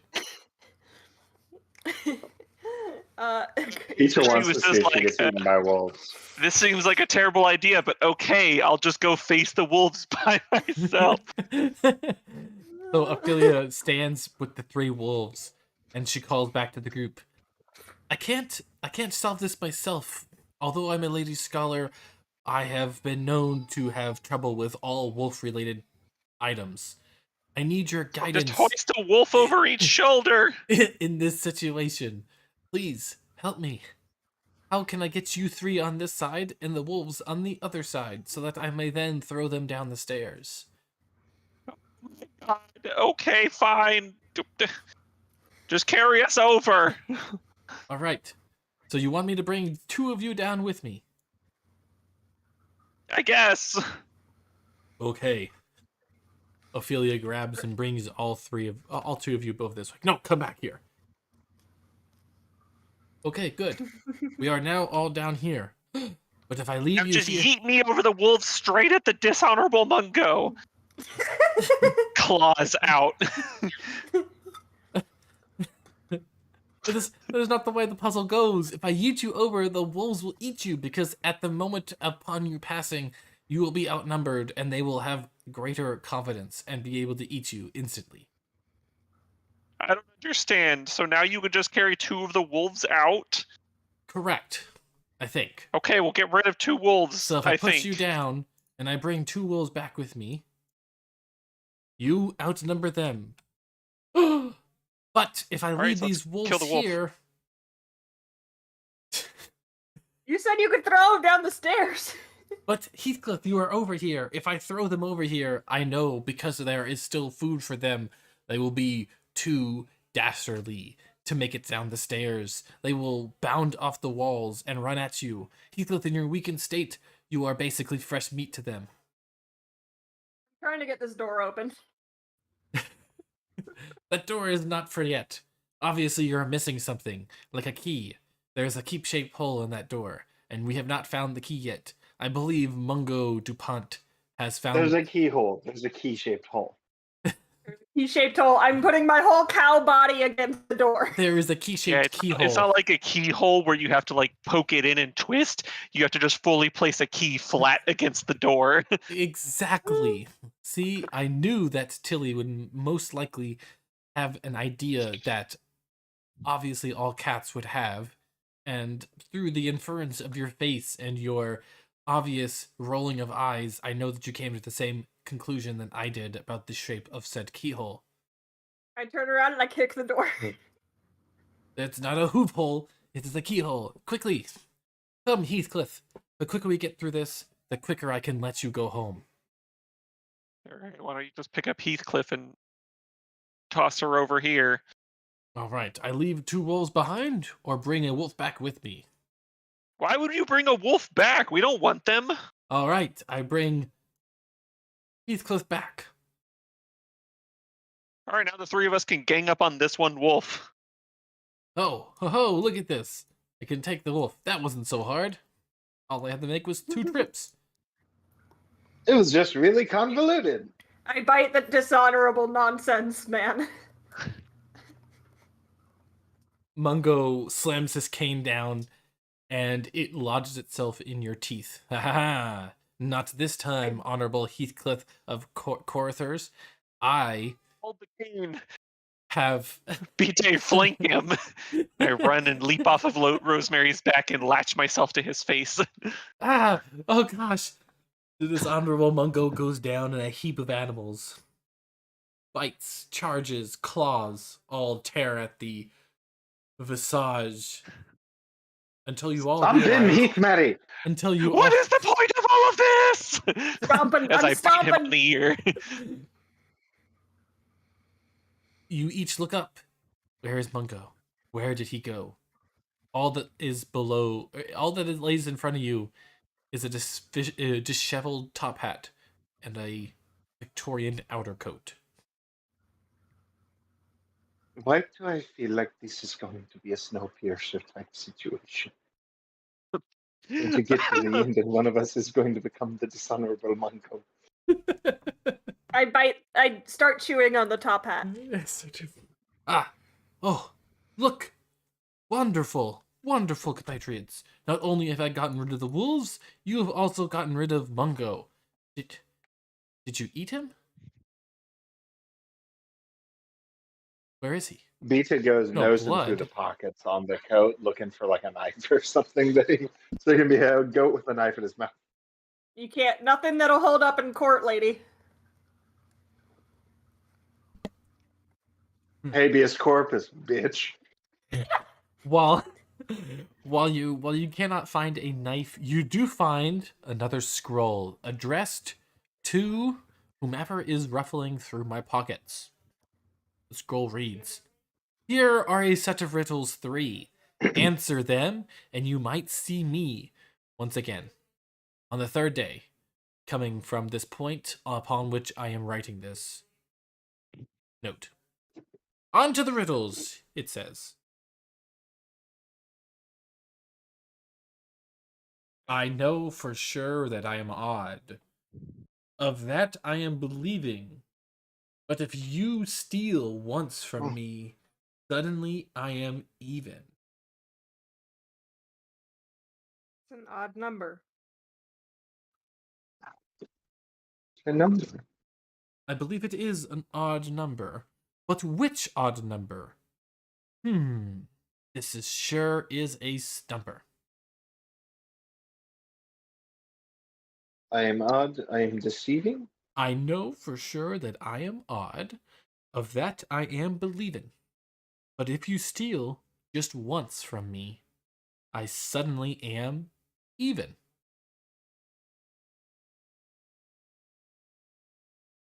What number is odd and even if you steal from them? Any odd number other than 1. 3 because you can only steal once from the number 3 for it to become even, and if you steal any more, it will never be an even number again. I'm sure you're probably starting small, perhaps saying 1 or 3. But if that had been correct, we would have some green light, as this wagon knows. Is this just appearing on the scroll? No, this is Ophelia talking to you. Okay. No more scroll magic. That was only the previous note. It was because I of would the... like to start eating the scroll. Ah! Ophelia slaps it out of your hands. No, if you do that, I'll never know where Mungo was hiding. The last scroll... Got a cow with hands. No, I'm just like... Slaps it out of your mouth. Thank you. If you eat the puzzle, how will we know? And then I will never be able to give you back your real bodies. And that obviously will affect the canon of your whole story going into the future. Or something. 11. I wouldn't know. 11. Close. There is an even in there. But there's more than 2 letters. 7. 7. Ding, ding, ding, ding, ding. The scroll turns green. 7. 7 is the answer. Of course, I got it. Thank goodness that I am here, says Ophelia. I will bite you. Dix is like, I don't want anyone to be alarmed. I was actually just trying to combine all the letters in once and even into a number, and I was like, I don't think there's anything that. Now to the second riddle. I can touch Earth. I don't want to be distracting, but I think someone else is here. Yeah, it's Ophelia. No. Someone else. I keep looking around and finding these tiny little brown black pellets. It's like they're following me. Listen, Bitte, it's a little embarrassing, but nothing to be ashamed of. Happens to everybody. Something that y'all should have said something to him before. You should. I thought you feel kinda it, right? I thought you knew it was happening. I should have checked in with you earlier, but it's nothing to be embarrassed What's happening? about. It's poop. It's poop, and it's normal. Do you not have any sensation back there? Peter turns and he's listening. Goes, "Oh, yeah, that is okay."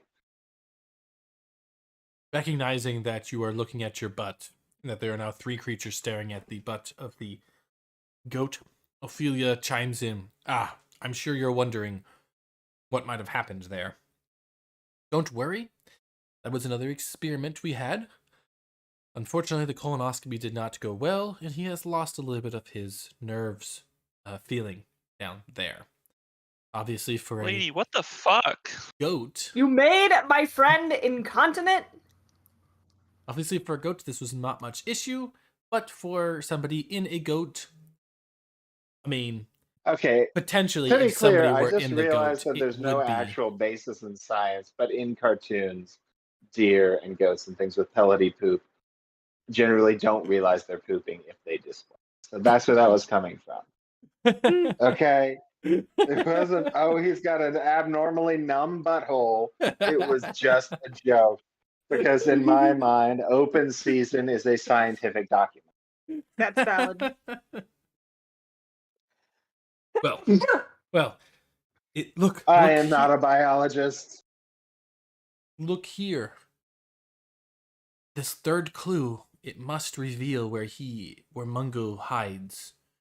Wherever he is, the third one knows, I think. Because he didn't write a fourth clue, right? She turns over the paper. No, there is not a fourth riddle written on here. Therefore, in the third riddle, we shall find where Mungo has gone. What does the fourth riddle say? Third riddle say? Definitely not the fourth. You got eyes? Yes, right. You're obviously waiting for me to say it, even though you can see it Yeah. right in front of you. Rather odd. Almost like I can't see in front of me. I have a 30-degree cone of blindness. So here's what it says. 4 friends tightly over the bridge they cling. They do not scream, but when their 5th friend joins, they sing. Oh, I've heard this one before. Yes, there was an elf. He was guarding an entrance. I forget to what. A library. Floating library. The library itself was floating. Outside of that, there was really nothing much spectacular about it. And technically, it was floating on a boat. And a little shop underneath where they sold wine, where the grapes only grew in low gravity. Moonlight. Under the moonlight. It is in this library that I found the map to the place where the grapes grow in the moonlight, and have then since created my wondrous... It must be what he's after. Quickly, we must answer this riddle for me to know where Mungo is. Well, yeah, he already said he was going to take whatever was in your safe. Like, everything in your safe except for one, apparently. 4 friends. Tightly over the bridge they cling. They do not scream, but when their 5th friend joins, they sing. Musical notes? Singing. Musical notes. Perhaps some sort of instrument? Vocal cords, maybe. Do you have 5 vocal cords? Or 4? A quintet? A quintet.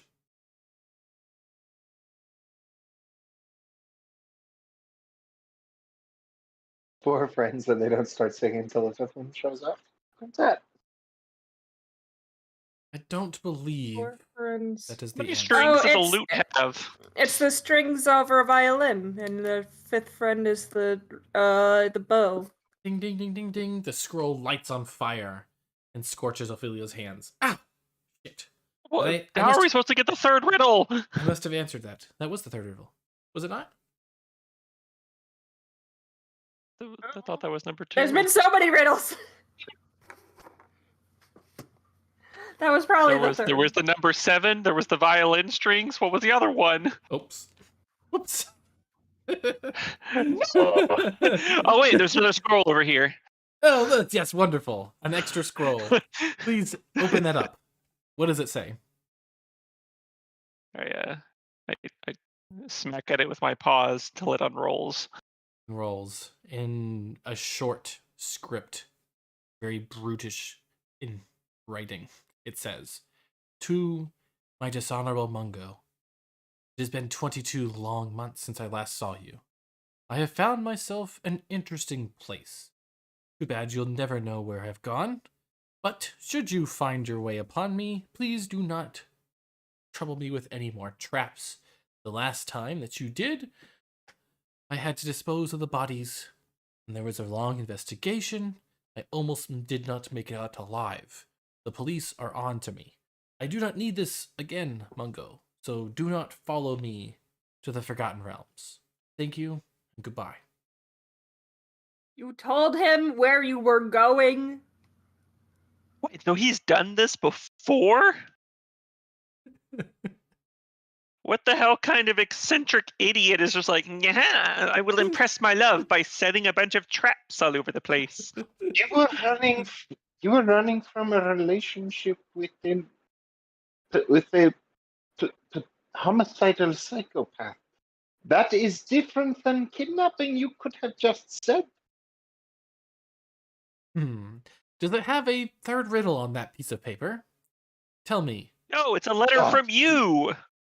Oh, I see this. Yes, as Ophelia walks forward and stares over your shoulder. Haha, yes. Don't think past that. I know the third riddle before it exploded into my hands and fire. I just forgot to tell you until this point because I thought we could find it somewhere else, but obviously we are delving too deep into non-essential backstory, and therefore the third riddle is this. Everyone gathers when I start to dance. My name evokes danger, or is it romance? I can end hunger and I can end lives, and when I die out, I still may survive.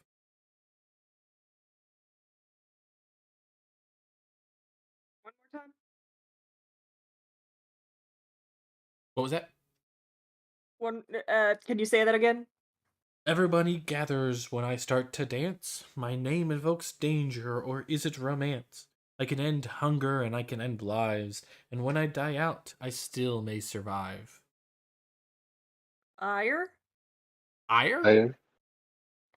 Fire. Fire. Fire! Fire! Ah, of course.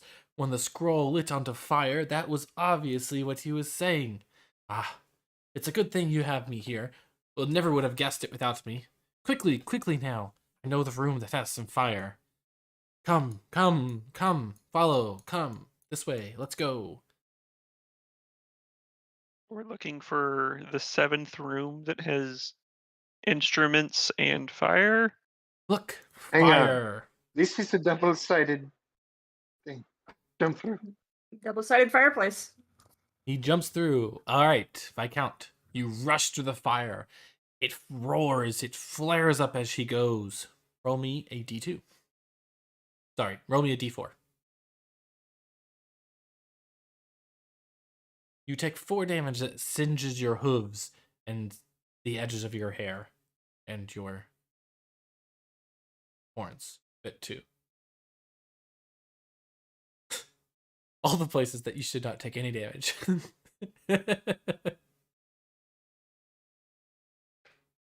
Very nice. Very nice. Ah. Ophelia looks down, and through the gaps of the roaring flames she sees that Xavier has made it through. Ah, wonderful. Her Royal Tilly of Mayfair, I believe it is your turn next. No. Vita Don't look like goes that. over to. Vita comes you- over to the wine here and starts grabbing bottles of wine by the neck, and then jumping up on top of the mantle and smacking wine bottles down into it to try and put the fire out. Ah, Yeah, the- I would also like There's to like a big paw bucket at of this water like over bucket of here. water, and I'd like to just put a hoof on the corner of it and like knock it over so it spills into the fireplace. Ah, excellent. The More knowledge wine. of farm creatures is so vast. You must have a lot of experience from your circus days of putting out fire. You kidnapped us. You told us that you knew that you're transferred our visit. I'm going to bite her again.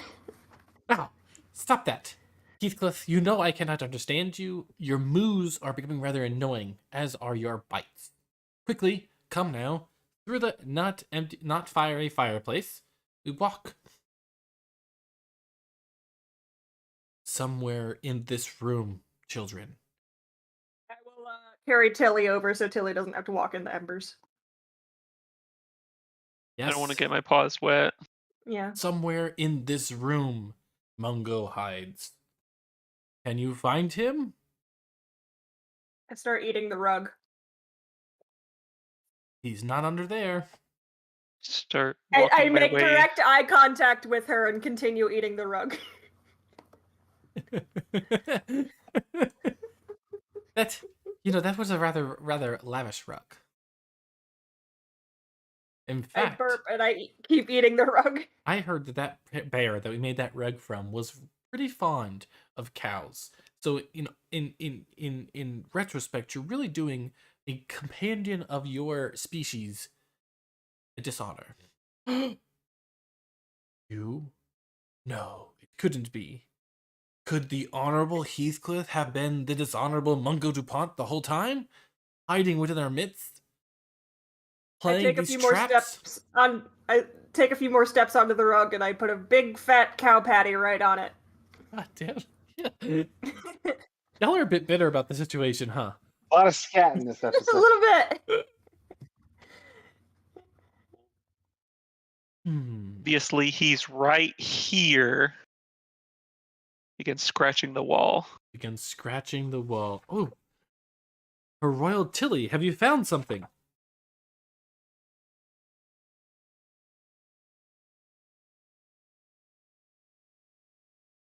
Because obviously the other clues were the number 7 and violin. So, if you start at the top left grid corner of the map and you go over to V7, it would be right here. That's a good one. But I think it has something to do with this. And she pulls the table off to the side. And on this onyx rug, there are several large flagstones like shapes. 7 of these flagstones are carved with individual runic markings, and the rest are bare.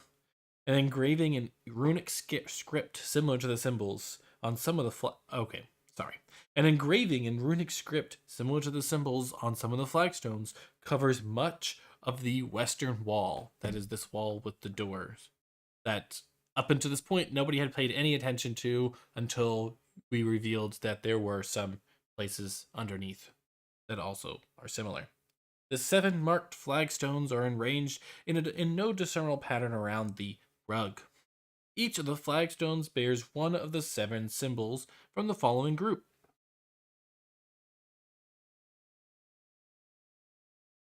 One second. Gotta send you guys a picture on Discord. Violin. This picture, which will not be displayed on these thing, I am sorry. Where is my image camera? How can I take this picture? Anyways, I'm just going to describe them to you because that's much easier than you having an actual visual representation of it. You have an N, but it's not like it's not like a good N. It's like a long straight line with a slightly curved hockey stick that makes a point to the top of it. You have a T. But it's not like a normal inn. It's more like a freaky inn. Exactly. You have a T, but instead of a straight T, the T has been lopsided slightly down to the right. You have a Y, but it is backwards. You have another one of those T's that has been lopsided. You have Is it a capital Y or a lowercase y backwards? a capital Y. You have A capital Y backwards is a capital Y. but it's a lowercase y that's the size of a capital Y. And it is backwards. Okay. Then you have a diamond sitting on top of an upside down V. They are connected. Then you have a P. It is rather unassuming. It is a normal shaped P. And finally, you have one more awkward T.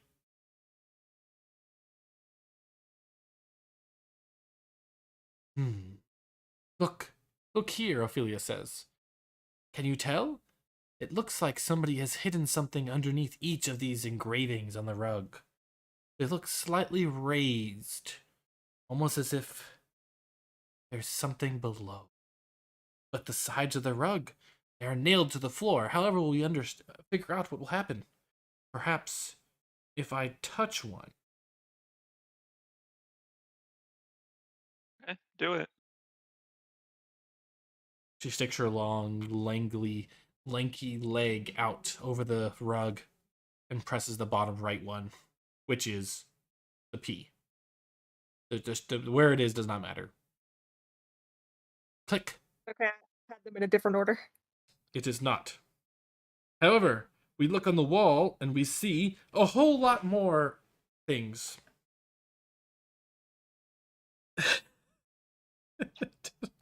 Not a whole lot more things. I don't know how I'm supposed to show this to you.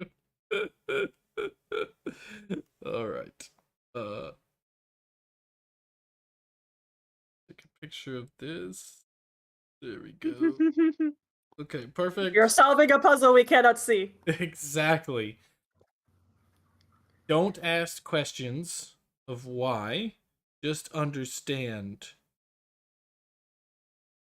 that this is the... All of this maze without seeing.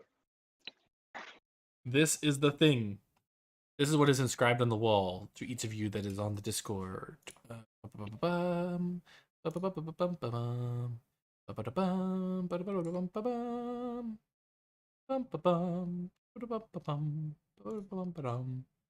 just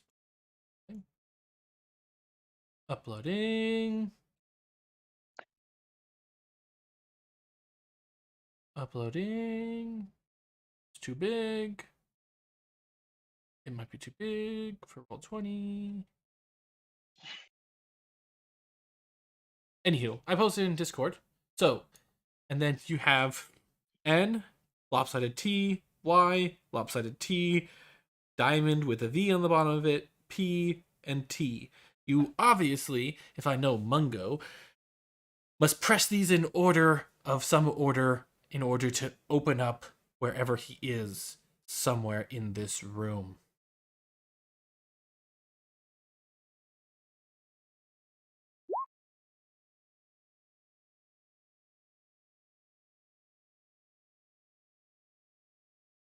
Thank you, Royal Tilly of Mayfair, for posting that picture that I could not post.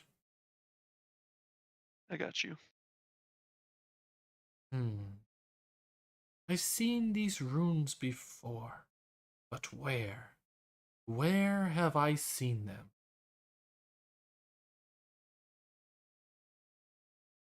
On the door? Is that what you're trying to say? On the ground? Of course! How could I have missed it before? Those doors that come from the tomb of the Sphinx of the Black's corpse on the place of flowing sands that flow upwards. Gosh. Gravity?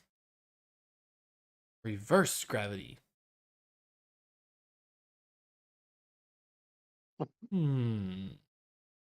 Jay's just dancing around on all of the.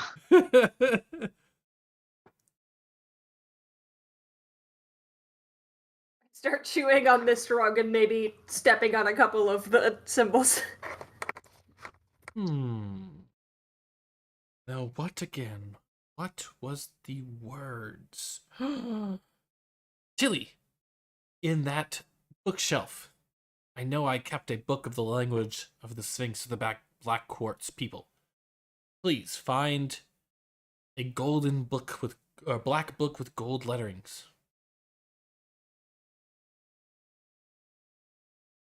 All right, I'm gonna look for a book like that. Can cats see colors? Yeah. Perfect. It is rather Some easy. colors. There is a book with a black book with gold letterings sitting there on the shelf. As you Push it off the shelf. You push it off the shelf. Ophelia walks over and picks it up. Yes, I believe they talked about this book being something about raising their dead ones from the afterlife. However, and she flips to the back, it does have a rather excellent index of their language. Ah, excellent. Perfect. I know now. Believe the T is an N. The N thingy, probably a W. Yes. Okay, good. Good, we're on to something. Ah, yes, the P here, that is a K. That is a K. All right, so we have an N, a W, a K. 2 more symbols to discern. Aha. As I know with all languages, upside down V's are just U's. So U, and this last one must be an O. So, what do we have here, kids?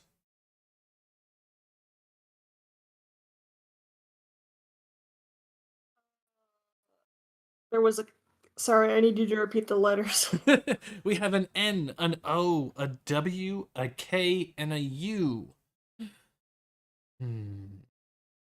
What does that spell? Obviously, you must press them in order to reveal where Mungo is hiding. Unknown.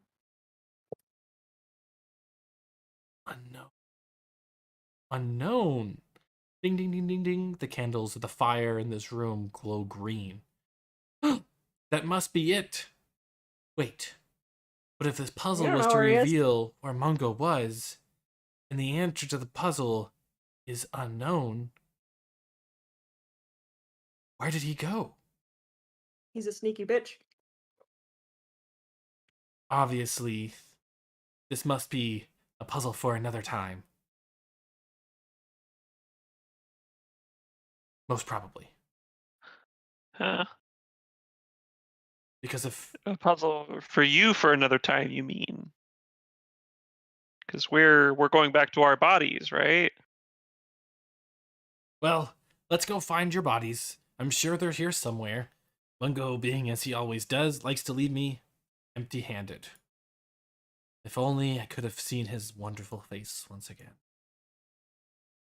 See, it is a sex thing. Wait, she just walked through these doors? Come down. Wait, so that door was unlocked the whole time? Well, it's unlocked from the inside. There's wolves down those stairs. Not anymore. Well, if we take it by his puzzle, he's already left. I mean, it's unknown. So if we know that he's not here, because it wouldn't be unknown. What's right? the deal with the big long letter? Shh. Quickly now. I believe I put your bodies... Also, I will say I used to know the phonetic. Alphabet. Yeah, I used to know the sounds runes indicated. I used to be able to read that, but I haven't done it in years.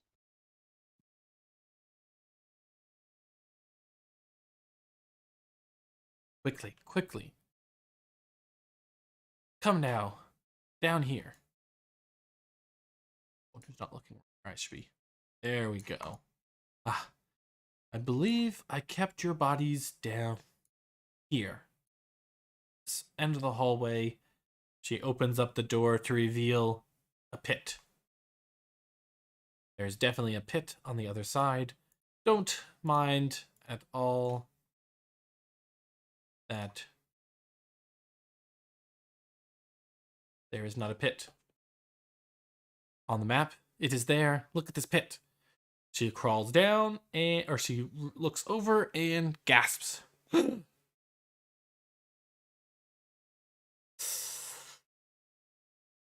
I might have a problem. Who wants to look down into the pit? Also, where did Xavier? I Where did you go, Xavier? Where did it go? Did she step right in front of me? Xavier, where did you go? He's over here. Over where? Oh, Down below the ship. Okay. He is gone. Does Ophelia of the Stars step in front of me? Ophelia is leaning over the edge of the pit and has gasped. I look over to Tilly and my friends Bitte and I nod. just look at them. I jut my head into the small of her back like I did with the stairs, and I push. Ophelia falls, tumbling forward. It is quite a drop, about 20 or so more feet. She lands with a sickening crack and tumbles out the back of a hole in this pit, a hole in the side of her wagon that your bodies must have escaped from. She lays down at the ground and whimpers. Help! Help! Sorry, me. I can't understand you. Help! Before the wife escapes me, I need The wife? Wife. to tell you something. She calls from the bottom of the pit. The only We're way listening. to get your bodies back is to Sounds like that might have been important. That's only apparently we all 2d6 must of orgasm. damage. Oh my goodness. What are the three misplaced characters gonna do? They are jailer, you could call her. The lady scholar Ophelia of the Stars has seemingly perished after that long and awkward fall. She was the one who had transferred yourselves into your new bodies, and it seemed that she must have known how to change it. But without her, what will you do? I'm also just realizing that cows can go upstairs, but they can't come back down. So mechanically, I think I'm stuck upstairs. It would be at that moment that Ophelia reveals the trapdoor at the top of the stairs to make you fall. Luckily, though, It's an elevator. it falls really slowly and is supported by elevator-like things, but not an elevator. Just elevator-like things, and you have found your way down to the bottom with everyone else. So it was payback then. She did not, however, have an elevator into her pit. I mean, I could have sworn there would have been an elevator in there. So you three look over the top of the edge. You see that the bottom of the pit, the wall at the bottom had been blown out. Perhaps this is the vault number 30 that Mungo was going to steal from. Ophelia fell down and tumbled out into the snow on the outside of the wagon, but she hit awkwardly her neck on many jagged objects going down on the edge of the pit or at the bottom of the pit. Either way, sickening crack, and tumbled out. Her seemingly dying breath, she muttered, "The only way you can get your bodies back is to... Bah. Bah. Bah. Meh. Meh. No, there is no sheep here, so therefore that does not make as much sense. Though you could argue that goats probably make a similar sound. Yeah, goats definitely make a bet. Mm-hmm. Well, Tilly, Heathcliff, Xavier, what are y'all gonna do? We have no choice but to jump. Or we can You go want to go exploring. check it out and land on your feet? Vita will check to see if there's any kind of trapdoor thing akin to what allowed Heathcliff to come down from the previous stairs. Roll me investigation or perception with advantage because you have seen such mechanism be used before. Therefore, it should be easy to point out something else. Let's see. I guess that second roll is the advantage, so not good. You do not find any additional elevator-like mechanisms that would assist with the lowering of Heathcliff. Now, who remembers how we first met our animal compatriots? Oh, they came out a door on the side, Yes. right? How far Out of of a each drop of the does it look rooms. like? It was about a 20-foot drop. Probably. I'm thinking about it. It's the bottom floor. It's 20 feet. This wagon was truly massive. So the terminal Yeah, velocity of a should be- cat is non-lethal. That should be doable. I leap. My concern is dropping a cow. I use my dress the as a heavier you are, the parachute. more dangerous The it is. terminal velocity of a cow is very lethal. The terminal velocity of a cat is non-lethal. Well, Yeah, Tilly, and there's jagged things. I'm comfortable. The goat can make its way yes, the along goat, whatever jagged shit there is. correct. While the Tilly is easily able to just kind of make the whole thing and land without any issue, the goat falls similarly, jumping from jagged little outcropping to jagged little outcropping, as if walking up a mountainside. Now we are left with the Honorable Heathcliff Corthers. Stuck. Where's the door that the animals came out the first time? It would be in your room, wouldn't it? It would be, but I'm not seeing it. Well, some things are hidden. I'm gonna come in here and start chewing on everything. Everything. Yes, yes. But now, Leave nothing unchewed. now think, if perhaps Ophelia was the one that controlled it, maybe there's a mechanism where a human-ish type person might control rather than an animal. What door did she come out of? This one? She came out of a door near the front of the wagon. I'm looking for doors. Okay, Xavier will start rummaging for Are you- levers. Not to metagame, but I think you jumped down, didn't you? You're down there, Xavier. You can't come back up because the Yeah, jagged... well, He he's said that- a goat. He can climb back he up so said- easily. Corey that's true. said that I did that. I didn't say that I went down. Corey said that. Fair enough. Heathcliff and Xavier investigating some stuff.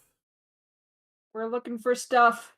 Looking for Looking stuff. for stuff and things. Looking for stuff and things. Things at a human level height, perhaps. I don't know.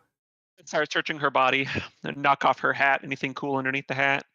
Her body is quite warm, and when you search her body, she twitches every now and then. Hey, are you faking?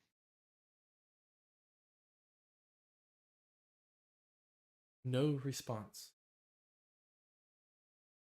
Heathcliff, In the room you are in, there are three barrels. That's a interesting placement of barrels. And number? Is there something on the front of the barrels? There is a lever. I'm pulling the lever. Bodies? Liquid spills out of the barrels. But you also hear the opening of a gate someplace else. Is it the wine? It is not the wine, no. This is a clear liquid that dissipates as soon as it touches the ground. Some might call it ethanol.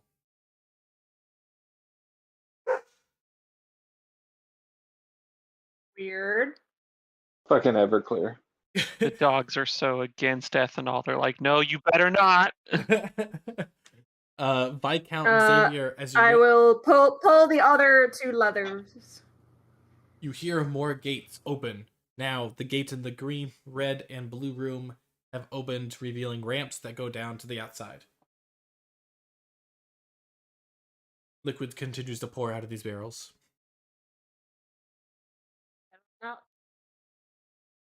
Head on out the ramp. Going out the ramp. Yes, it is a rather confusing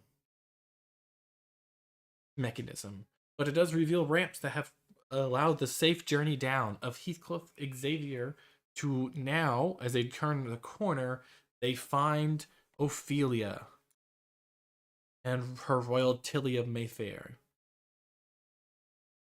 Now, Tilly, Clawing my way through her clothes and her pockets. She is twitching ever so slightly. Her body's still warm to the touch.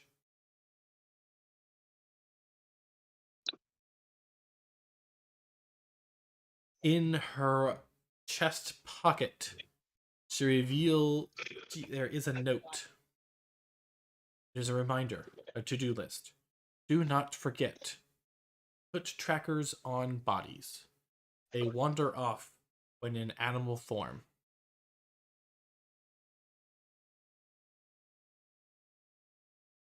No, go to bed. In the snow outside, you also notice a set of prints. 3 prints, in fact. They are rather familiar, as they are the prints of yourself. There are footsteps that lead off into the snow towards Bryn Shander. Recognize those feet? Those are my feet.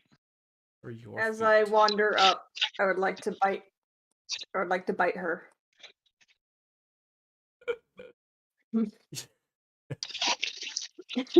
Your teeth draw blood.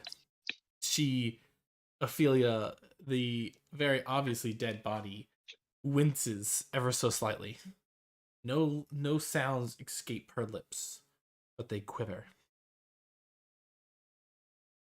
And lean down and like, no, you're faking, bitch. Beta kind of prances around and does like a little excited goat dance when he sees the tracks and goes, Sure, we can get away from these crazy people.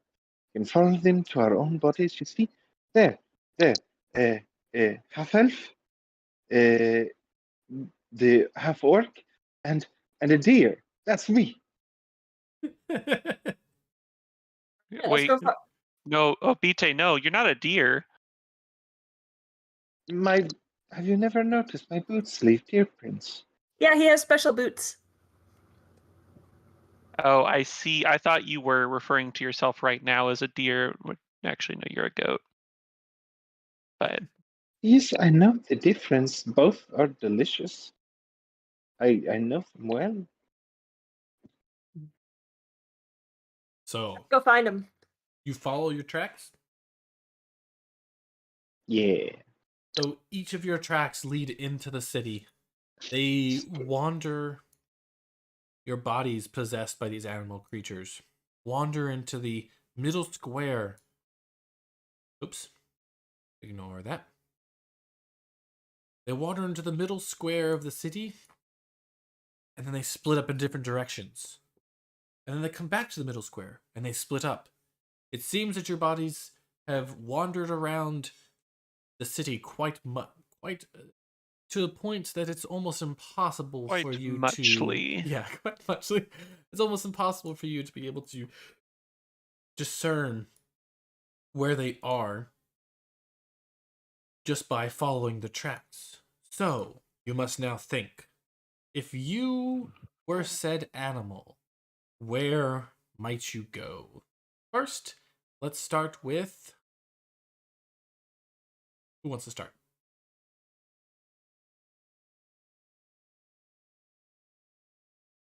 I can go if nobody else Cat wants could to. go anywhere. Perhaps the stable. Perhaps the stables. That's a good place to start. You go to the stables. There you find a stable master. He looks at the cow and he's like, man, it has been a weird day. Can you help us? Moo. To you too, cow. I'm sorry to say I don't have any more hay. This really weird half-orc came in and ate it all. Then it just muttered something about munching fresh grass. But I wouldn't have an idea where you could find fresh grass in this town. Not now, at least, with this everlasting winter. Although, Wait. I suppose, yeah, it could be. No, it wouldn't. Probably not there. Where? Moo to you too, cow. If only you animals could hear me. Then you know that the only place you could find fresh grass Animals can hear. would be the house of the Morning Lord. Crazy little gnome keeps a rather nice atrium. I lean over and I kind of like butt my head against him in a very soft way, and like give him a lick as a thank you, and then I head off towards the house of the Morning Lord. To the house of the Morning Lord we go. And you find that the door to the house of the Morning Lord has been smashed down. And there is a lot of ruckus going on inside. Well, join the ruckus. Join the ruckus. Inside you see Rosemary walking around on all fours, munching on grass, while the little gnome in a teddy bear outfit chases it around. Stop it! Stop that! Stop that this instant! Get out of here! No! Do not come! No, stop it! No, that took me so long! I go into my body. What do you do? I kind of like do a little like cow, you know how like they kind of prance a little bit when they're happy, like prance around my body, and then I kind of like bonk it with my head and see if that does anything. You bonk it with your head. This touch is all that you needed to transfer your mind back into the body of Rosemary. The cow stares at you. You stare back at the cow. It's munching, but you're the one with the grass in your mouth. You munch as well. A little bit of residual munching has transferred over. Munch. It's rather Grass is really well cared for. Mm-hmm. Well cared for. Sorry, I didn't mean to eat. Get out of here and do not come back. If I ever see you, I hope I forget about you. Get out of here. This is going to take me years to be able to grow again. Years, I tell you. Oh, no, I can help, and I'll do a little druid craft and help revive revive some of the grass. That is immediately set upon by the Honorable Heathcliff of Corthers. Or Heathcliff Corthers, who begins to munch I can't really help about now. The new He shouldn't. fresh grass. I would say he probably shouldn't be hungry anymore, but also I think they have like something like 6 stomachs, so I don't know. The teddy bear gnome looks at you.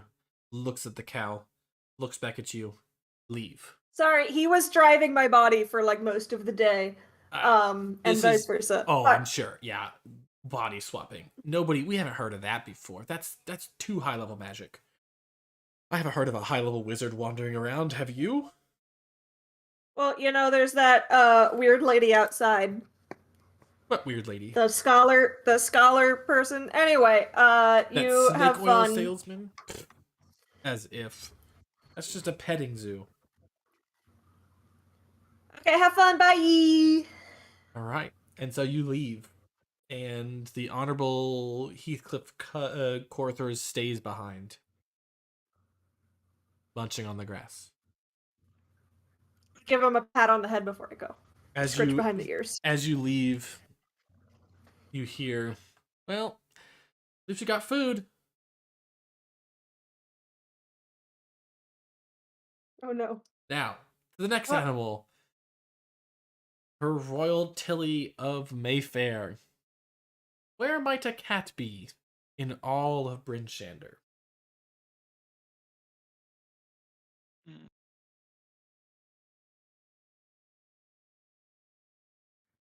This is rather... Is there like a fish market?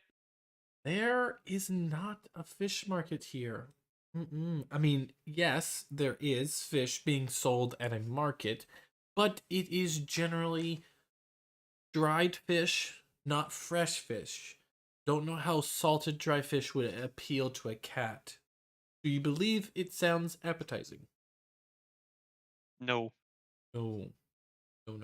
More likely fresh prey, perhaps. My God. I'm gonna head to oh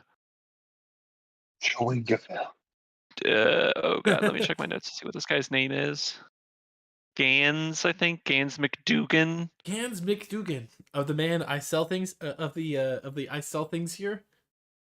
Yeah. Yes. Yeah. Gans McDougan's I sell things here shop has been routinely marked for having an excess number of rats that hang out behind, most likely because of the meat and rotting things that he leaves out to attract them. Coincidentally, it has never become too much of a hassle, as it always seems to be managed somehow.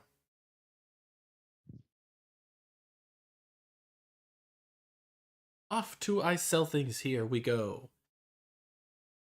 Does Her Royal Tilly of Mayfair walk through the front door? Oh, fuck yeah, I'm a cat. Gans McDougan. Sorry, go on.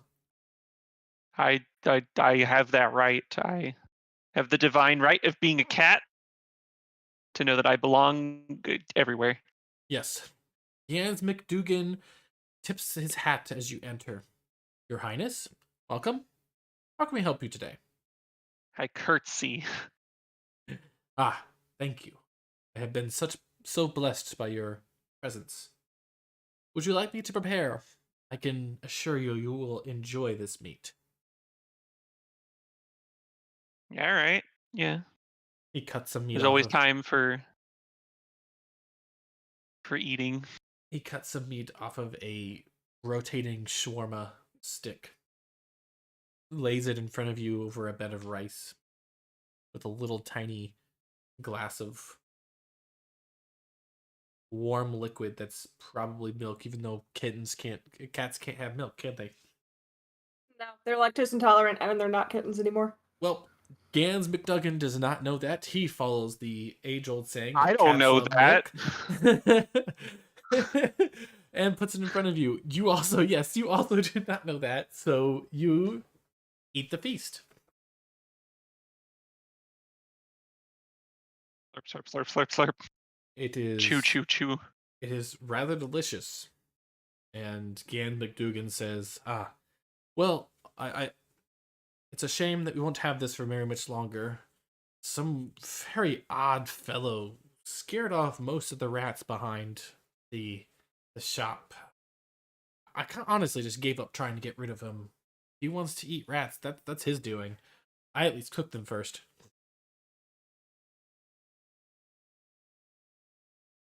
I nod sagely, and I'm going to see if I can head out back. All right. There's a door behind Gans McDougan's counter. He obviously objects. I'll go over and I'll scratch on that. Or that he I'll does just not kinda- object to you walking behind and opens up the door. Behind you Curtsy see again. Delnadre, who sits upon a mound of rats, every single one slit, its throat slit.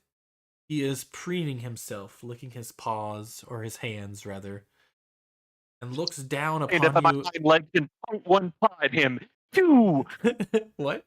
You rush out and stick a paw in his mouth? No, I stand up on my hind legs and I point one paw at him. Oh, okay.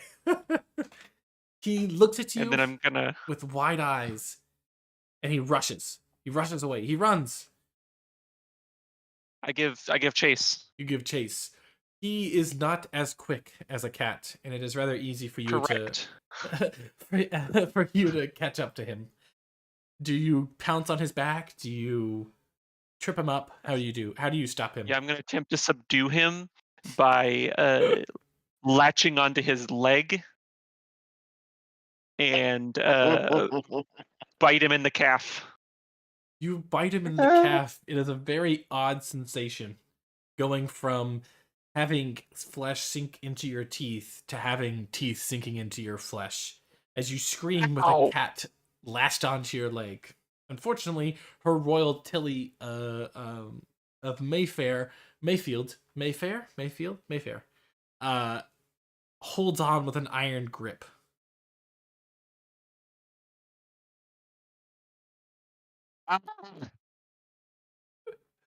Delnadre, how are you gonna I'm get just rid of her? gonna dance around, shaking my leg in the middle of this street.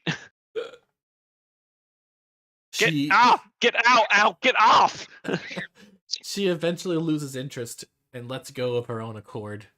She backflips back into the back alley and walks away, Okay, swishing her tail. And that would be the last time you ever see her royal Tilly of Mayfair.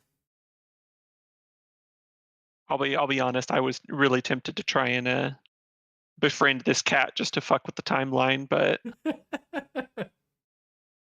You wish you could, but her royal Tilly of Mayfair does not take friends. She Can you only make takes your prizes. Only pumpkin lovers. familiar look like Tilly of Mayfair? I mean, I definitely could. And finally, Viscount Xavier de la Rue, a goat. Bitte, goat-brained, would likely head where? Dita who knows goats well. Knows them goats. Yeah. Sorry, were you about to tell me? No, I Something? was not. Okay. Dita knows goats well, and so he would know where in town goats are kept. He would also know how horny billy goats are. And he'd be like, "Oh God, I've got to find this guy before I'm ruined in this town." So you are going to the goat stables? What would you call where Yes, goats the- are kept? yeah, The goat the- stables? The local the local spot where goats are kept. Ah, the goat. The hall, no, the alley of goats. It is a noisy alleyway, but the rent is quite cheap because of the constant screaming. You wander your way to Goat Alley, and you find a very angry and upset goat herder. Oh my god, what am I gonna do with all these extra mouths? Oh no. Oh, these goats, whatever shall I do? Ah! Oh gosh. Another goat. No. I've had enough. I was only able to protect these just barely. The things that creature wanted to do. He did walk on all fours, though. It was very odd. But I was able to push him off. Everyone. Beta in the dirt and the mud in this alley draws upside down where. It is the first time y'all have actually tried to like write something. Yeah, in the mud. Yeah, he's like, oh, And then we'll like stamp his toes. what, huh? Where did the person go? That Goliath? He just kept Yeah, and screaming. he throws his head up and down, kind of like horses He do. just kept That's what I imagine screaming. goats do too. He went that way, and he points to the left. To the left of him is the exit of the alleyway, and you see that the alleyway connects to a road that goes all the way down to the clock tower. Vita goes sprinting in goat.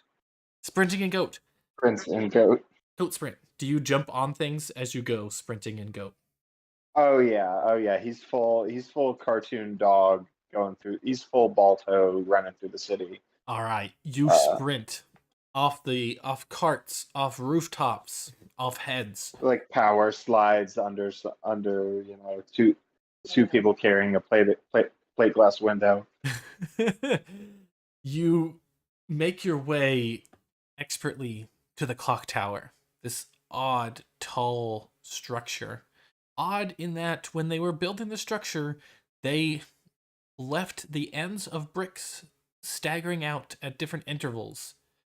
Only the craziest Actually, of creatures. They do that here in Sacramento. Oh, really? like yeah, just randomly. It bugs the shit out of me, honestly. Well, just every piece of masonry just has like shit jutting out of it. Well, only the most expert climbers could scale this wall. Almost like a goat. Yeah, Beta gets to the base of it and yells out. Hang on, what is it? It's Viscount Savior! Viscount Savior! So people around the hero just hearing,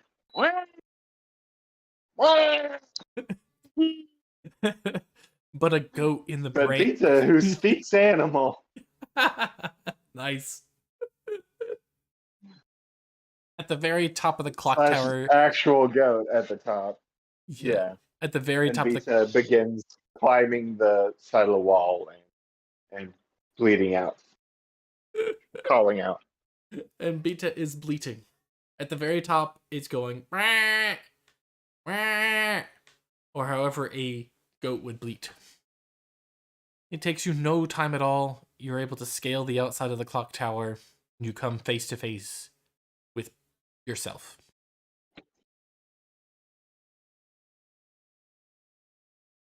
How do you make contact with Vitae? I know that they called you Savior. What is your name? Blah. Oh, wait. Blah. Oh, what? What? Bob. What? Bob. Bob? Bob. It's good to meet you, Bob. I think we are in each other's bodies. Yes. Here, why don't you come with me? We'll find my friends and see if we can't No. find a way. Don't be an ass. Freedom. Jump. You can No. have freedom as a goat. Jump. Do not jump with my body. Jump. Vitae begins to walk towards the edge of the clock tower, which is all open. Except for the one face of the clock. Beta will scamper around in front of him. Actually, being that at a clock Kind of tower in far 10 as well. towns, it's probably a sundial at the very top.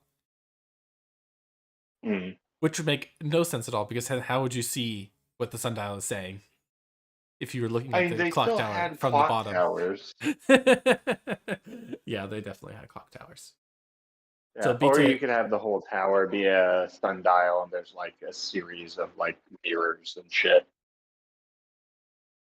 So there's like different points in the city that reflect light. Anyway, sorry, that's me just making a weird extra idea about. that is how it is. It is now canon. Bryn Shander has a clock tower that throughout different parts of the city, they recognize what time it is, but only at that time, right?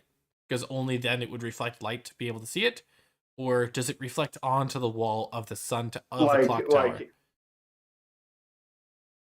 Like it would be something where the course of the sun would hit a mirror and it would direct it onto like a disco ball in a different part of the city. And so it's like, oh, the disco ball in, you know, It is disco in ball District 6 is on.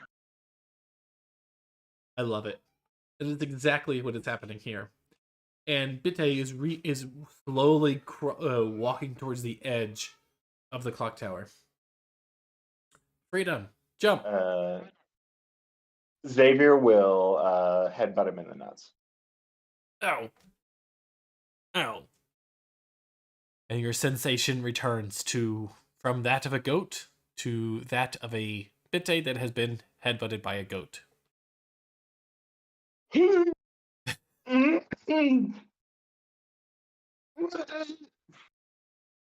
One last goat bleed. Goat scream. Excellent. Beta throws up in his mouth a little and grabs the goat by the horns and starts carrying him down. You go down the stairs instead of off the edge. So, because this goat was going to try and kill itself. It didn't know it was going to try to kill itself. All right. The creatures have been returned to their bodies.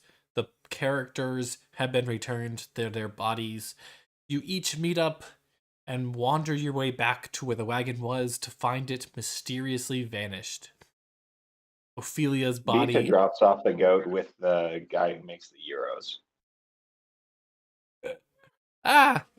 Wonderful. Perhaps I can try out a new meat, says Gans Duggan. Gans Duggan? Guggenheimer? Gans McDougan. Gans McDougan. Says Gans McDougan. Each of you find yourselves once again back at the southwest gate.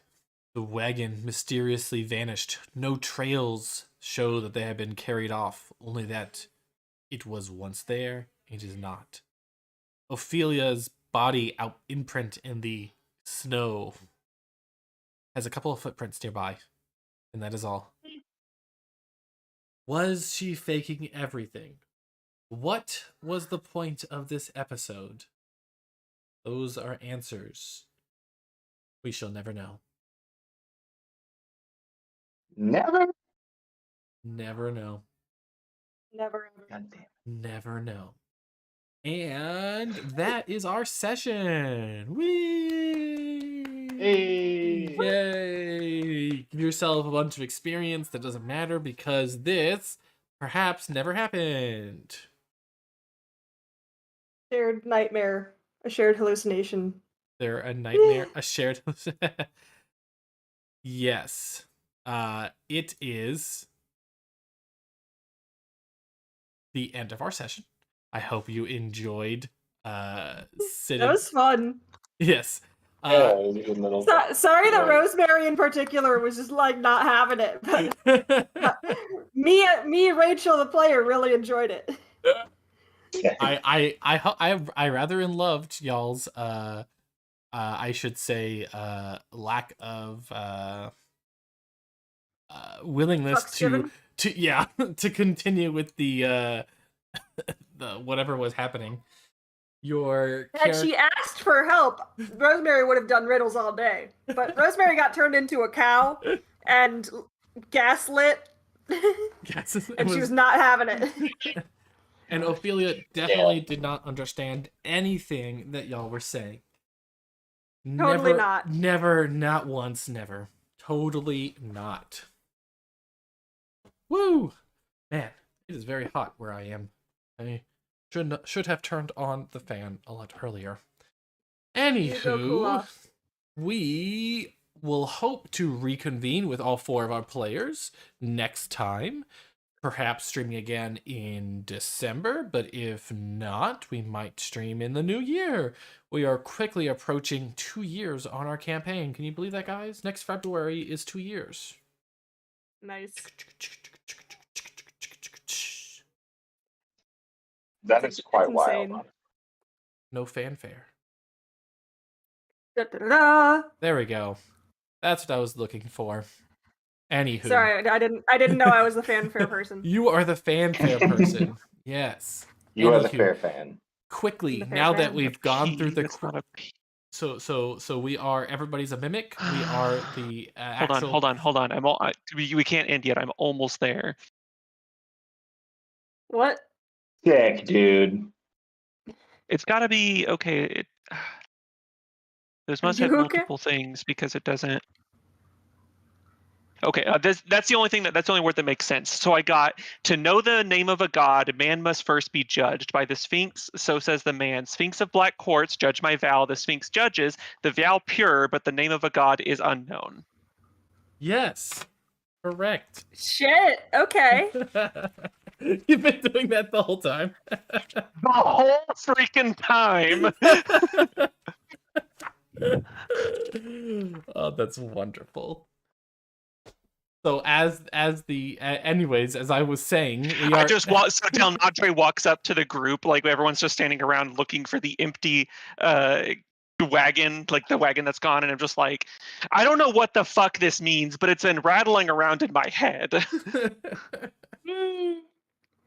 Roll Like credits. Rosemary is just like, Bitte, I'm glad you're okay. Like, that was weird as fuck. And then like, Dell's just like, Sphinx of black quartz, hear my vow. It can't be. So it can't be an M. It looks like it was an M, but it has to be an F. Because Merst doesn't make sense. No. So they've got multiple meanings. Right? The same letter can mean multiple letters. Ooh. Ooh. Is that true? But it is Sphinx of black quartz, hear my vow is another, like the quick fox jumped over the lazy dog is another one that uses all the letters in the English alphabet, and Sphinx of black quartz, hear my vow is another one. What? Is that like a common thing, or did you just work that out yourself? No, I read I've it seen somewhere. that before. Yeah, it's like What? it's an objectively a much cooler Yeah, it's objectively sentence. much cooler. Substantially more metal. I am pissed that I have written a quick brown fox jumps over the lazy dog so many times. So, anywho, we are Everybody's a Mimic. We are an actual play 5th edition webcast playing Icewind Dale, playing with the Frost Maiden. This was our 25th session. We are going to be going into 26th session back in, so hopefully, like I said earlier, sometime in December. Thank you all for joining us. My name is Corey. I was joined by Blake, Rachel, and Carson, who play characters. Miracos, and Rosemary. also Her Majesty Tilly, The honorable something. The Honorable... Her Royal Tilly of Mayfair. That's the actual name. It's right there on the screen. the honorable Viscount Heathcliff Xavier. Corrupters. Viscount Xavier. Lovely.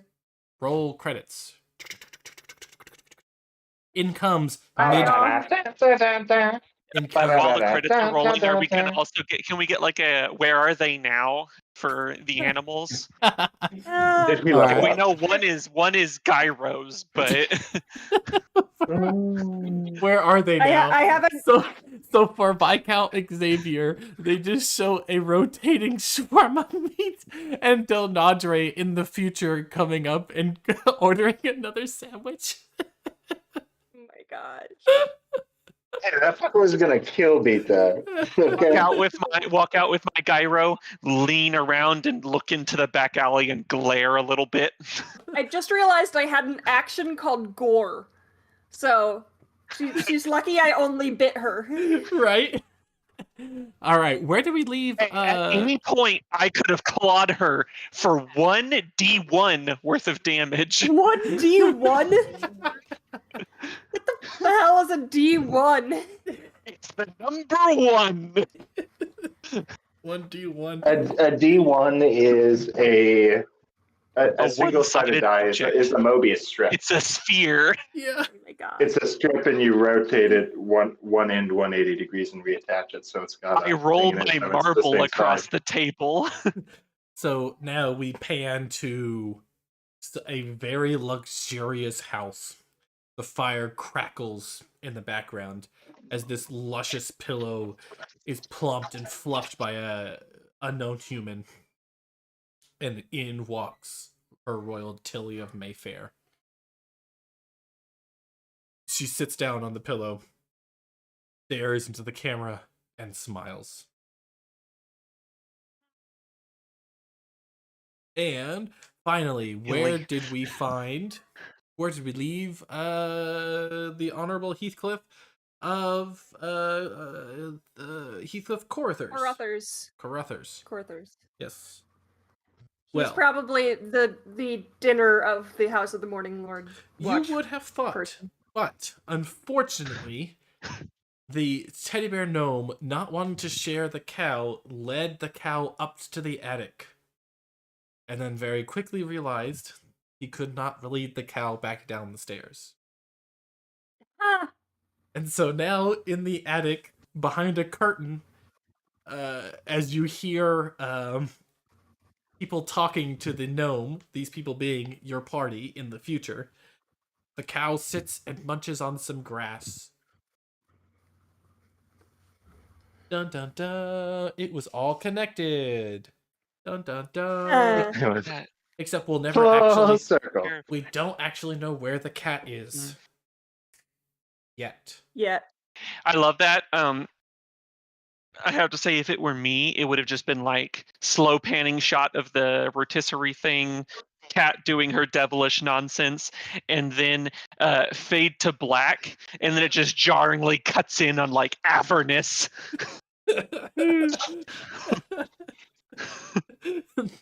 Just rolled over the 9th level of hell. First level of hell? Yeah, you don't even actually see the cow at any point. You just see that the cow is somehow in hell. Thank goodness. Oh, thank God. All right, more credits roll. Final secret credit scene. It's a snowy. Also, I want to give a big shout out to the MCU for inducting us as part of the canon. For all the credits. The real crazy thing was that apparently Levi was all 3 of those wolves.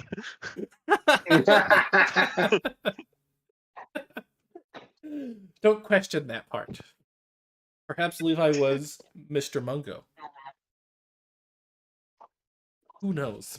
Anywho, I'm gonna start calling him Mr. Mungo and see how long it takes him to be like, what the fuck does that mean? Anywho, back to the post scene. We see in a snowy landscape Post. The wagon lower back down. It shimmers ever so slightly before it dissolves. Standing out in the snow is Ophelia and Mungo. They also begin to simmer.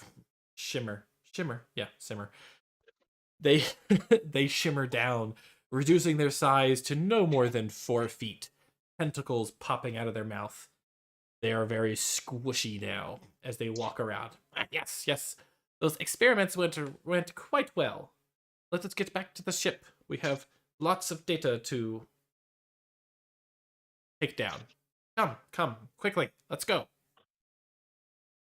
Behind them, 3 wolves shimmer, once again revealing small creatures with tentacle face, as they walk towards a large tentacle ship that sits on the tundra. Looming behind is a large blizzard front coming in. That makes sense. Yeah, there we go. We're gonna go with that. Yep. And Benito, and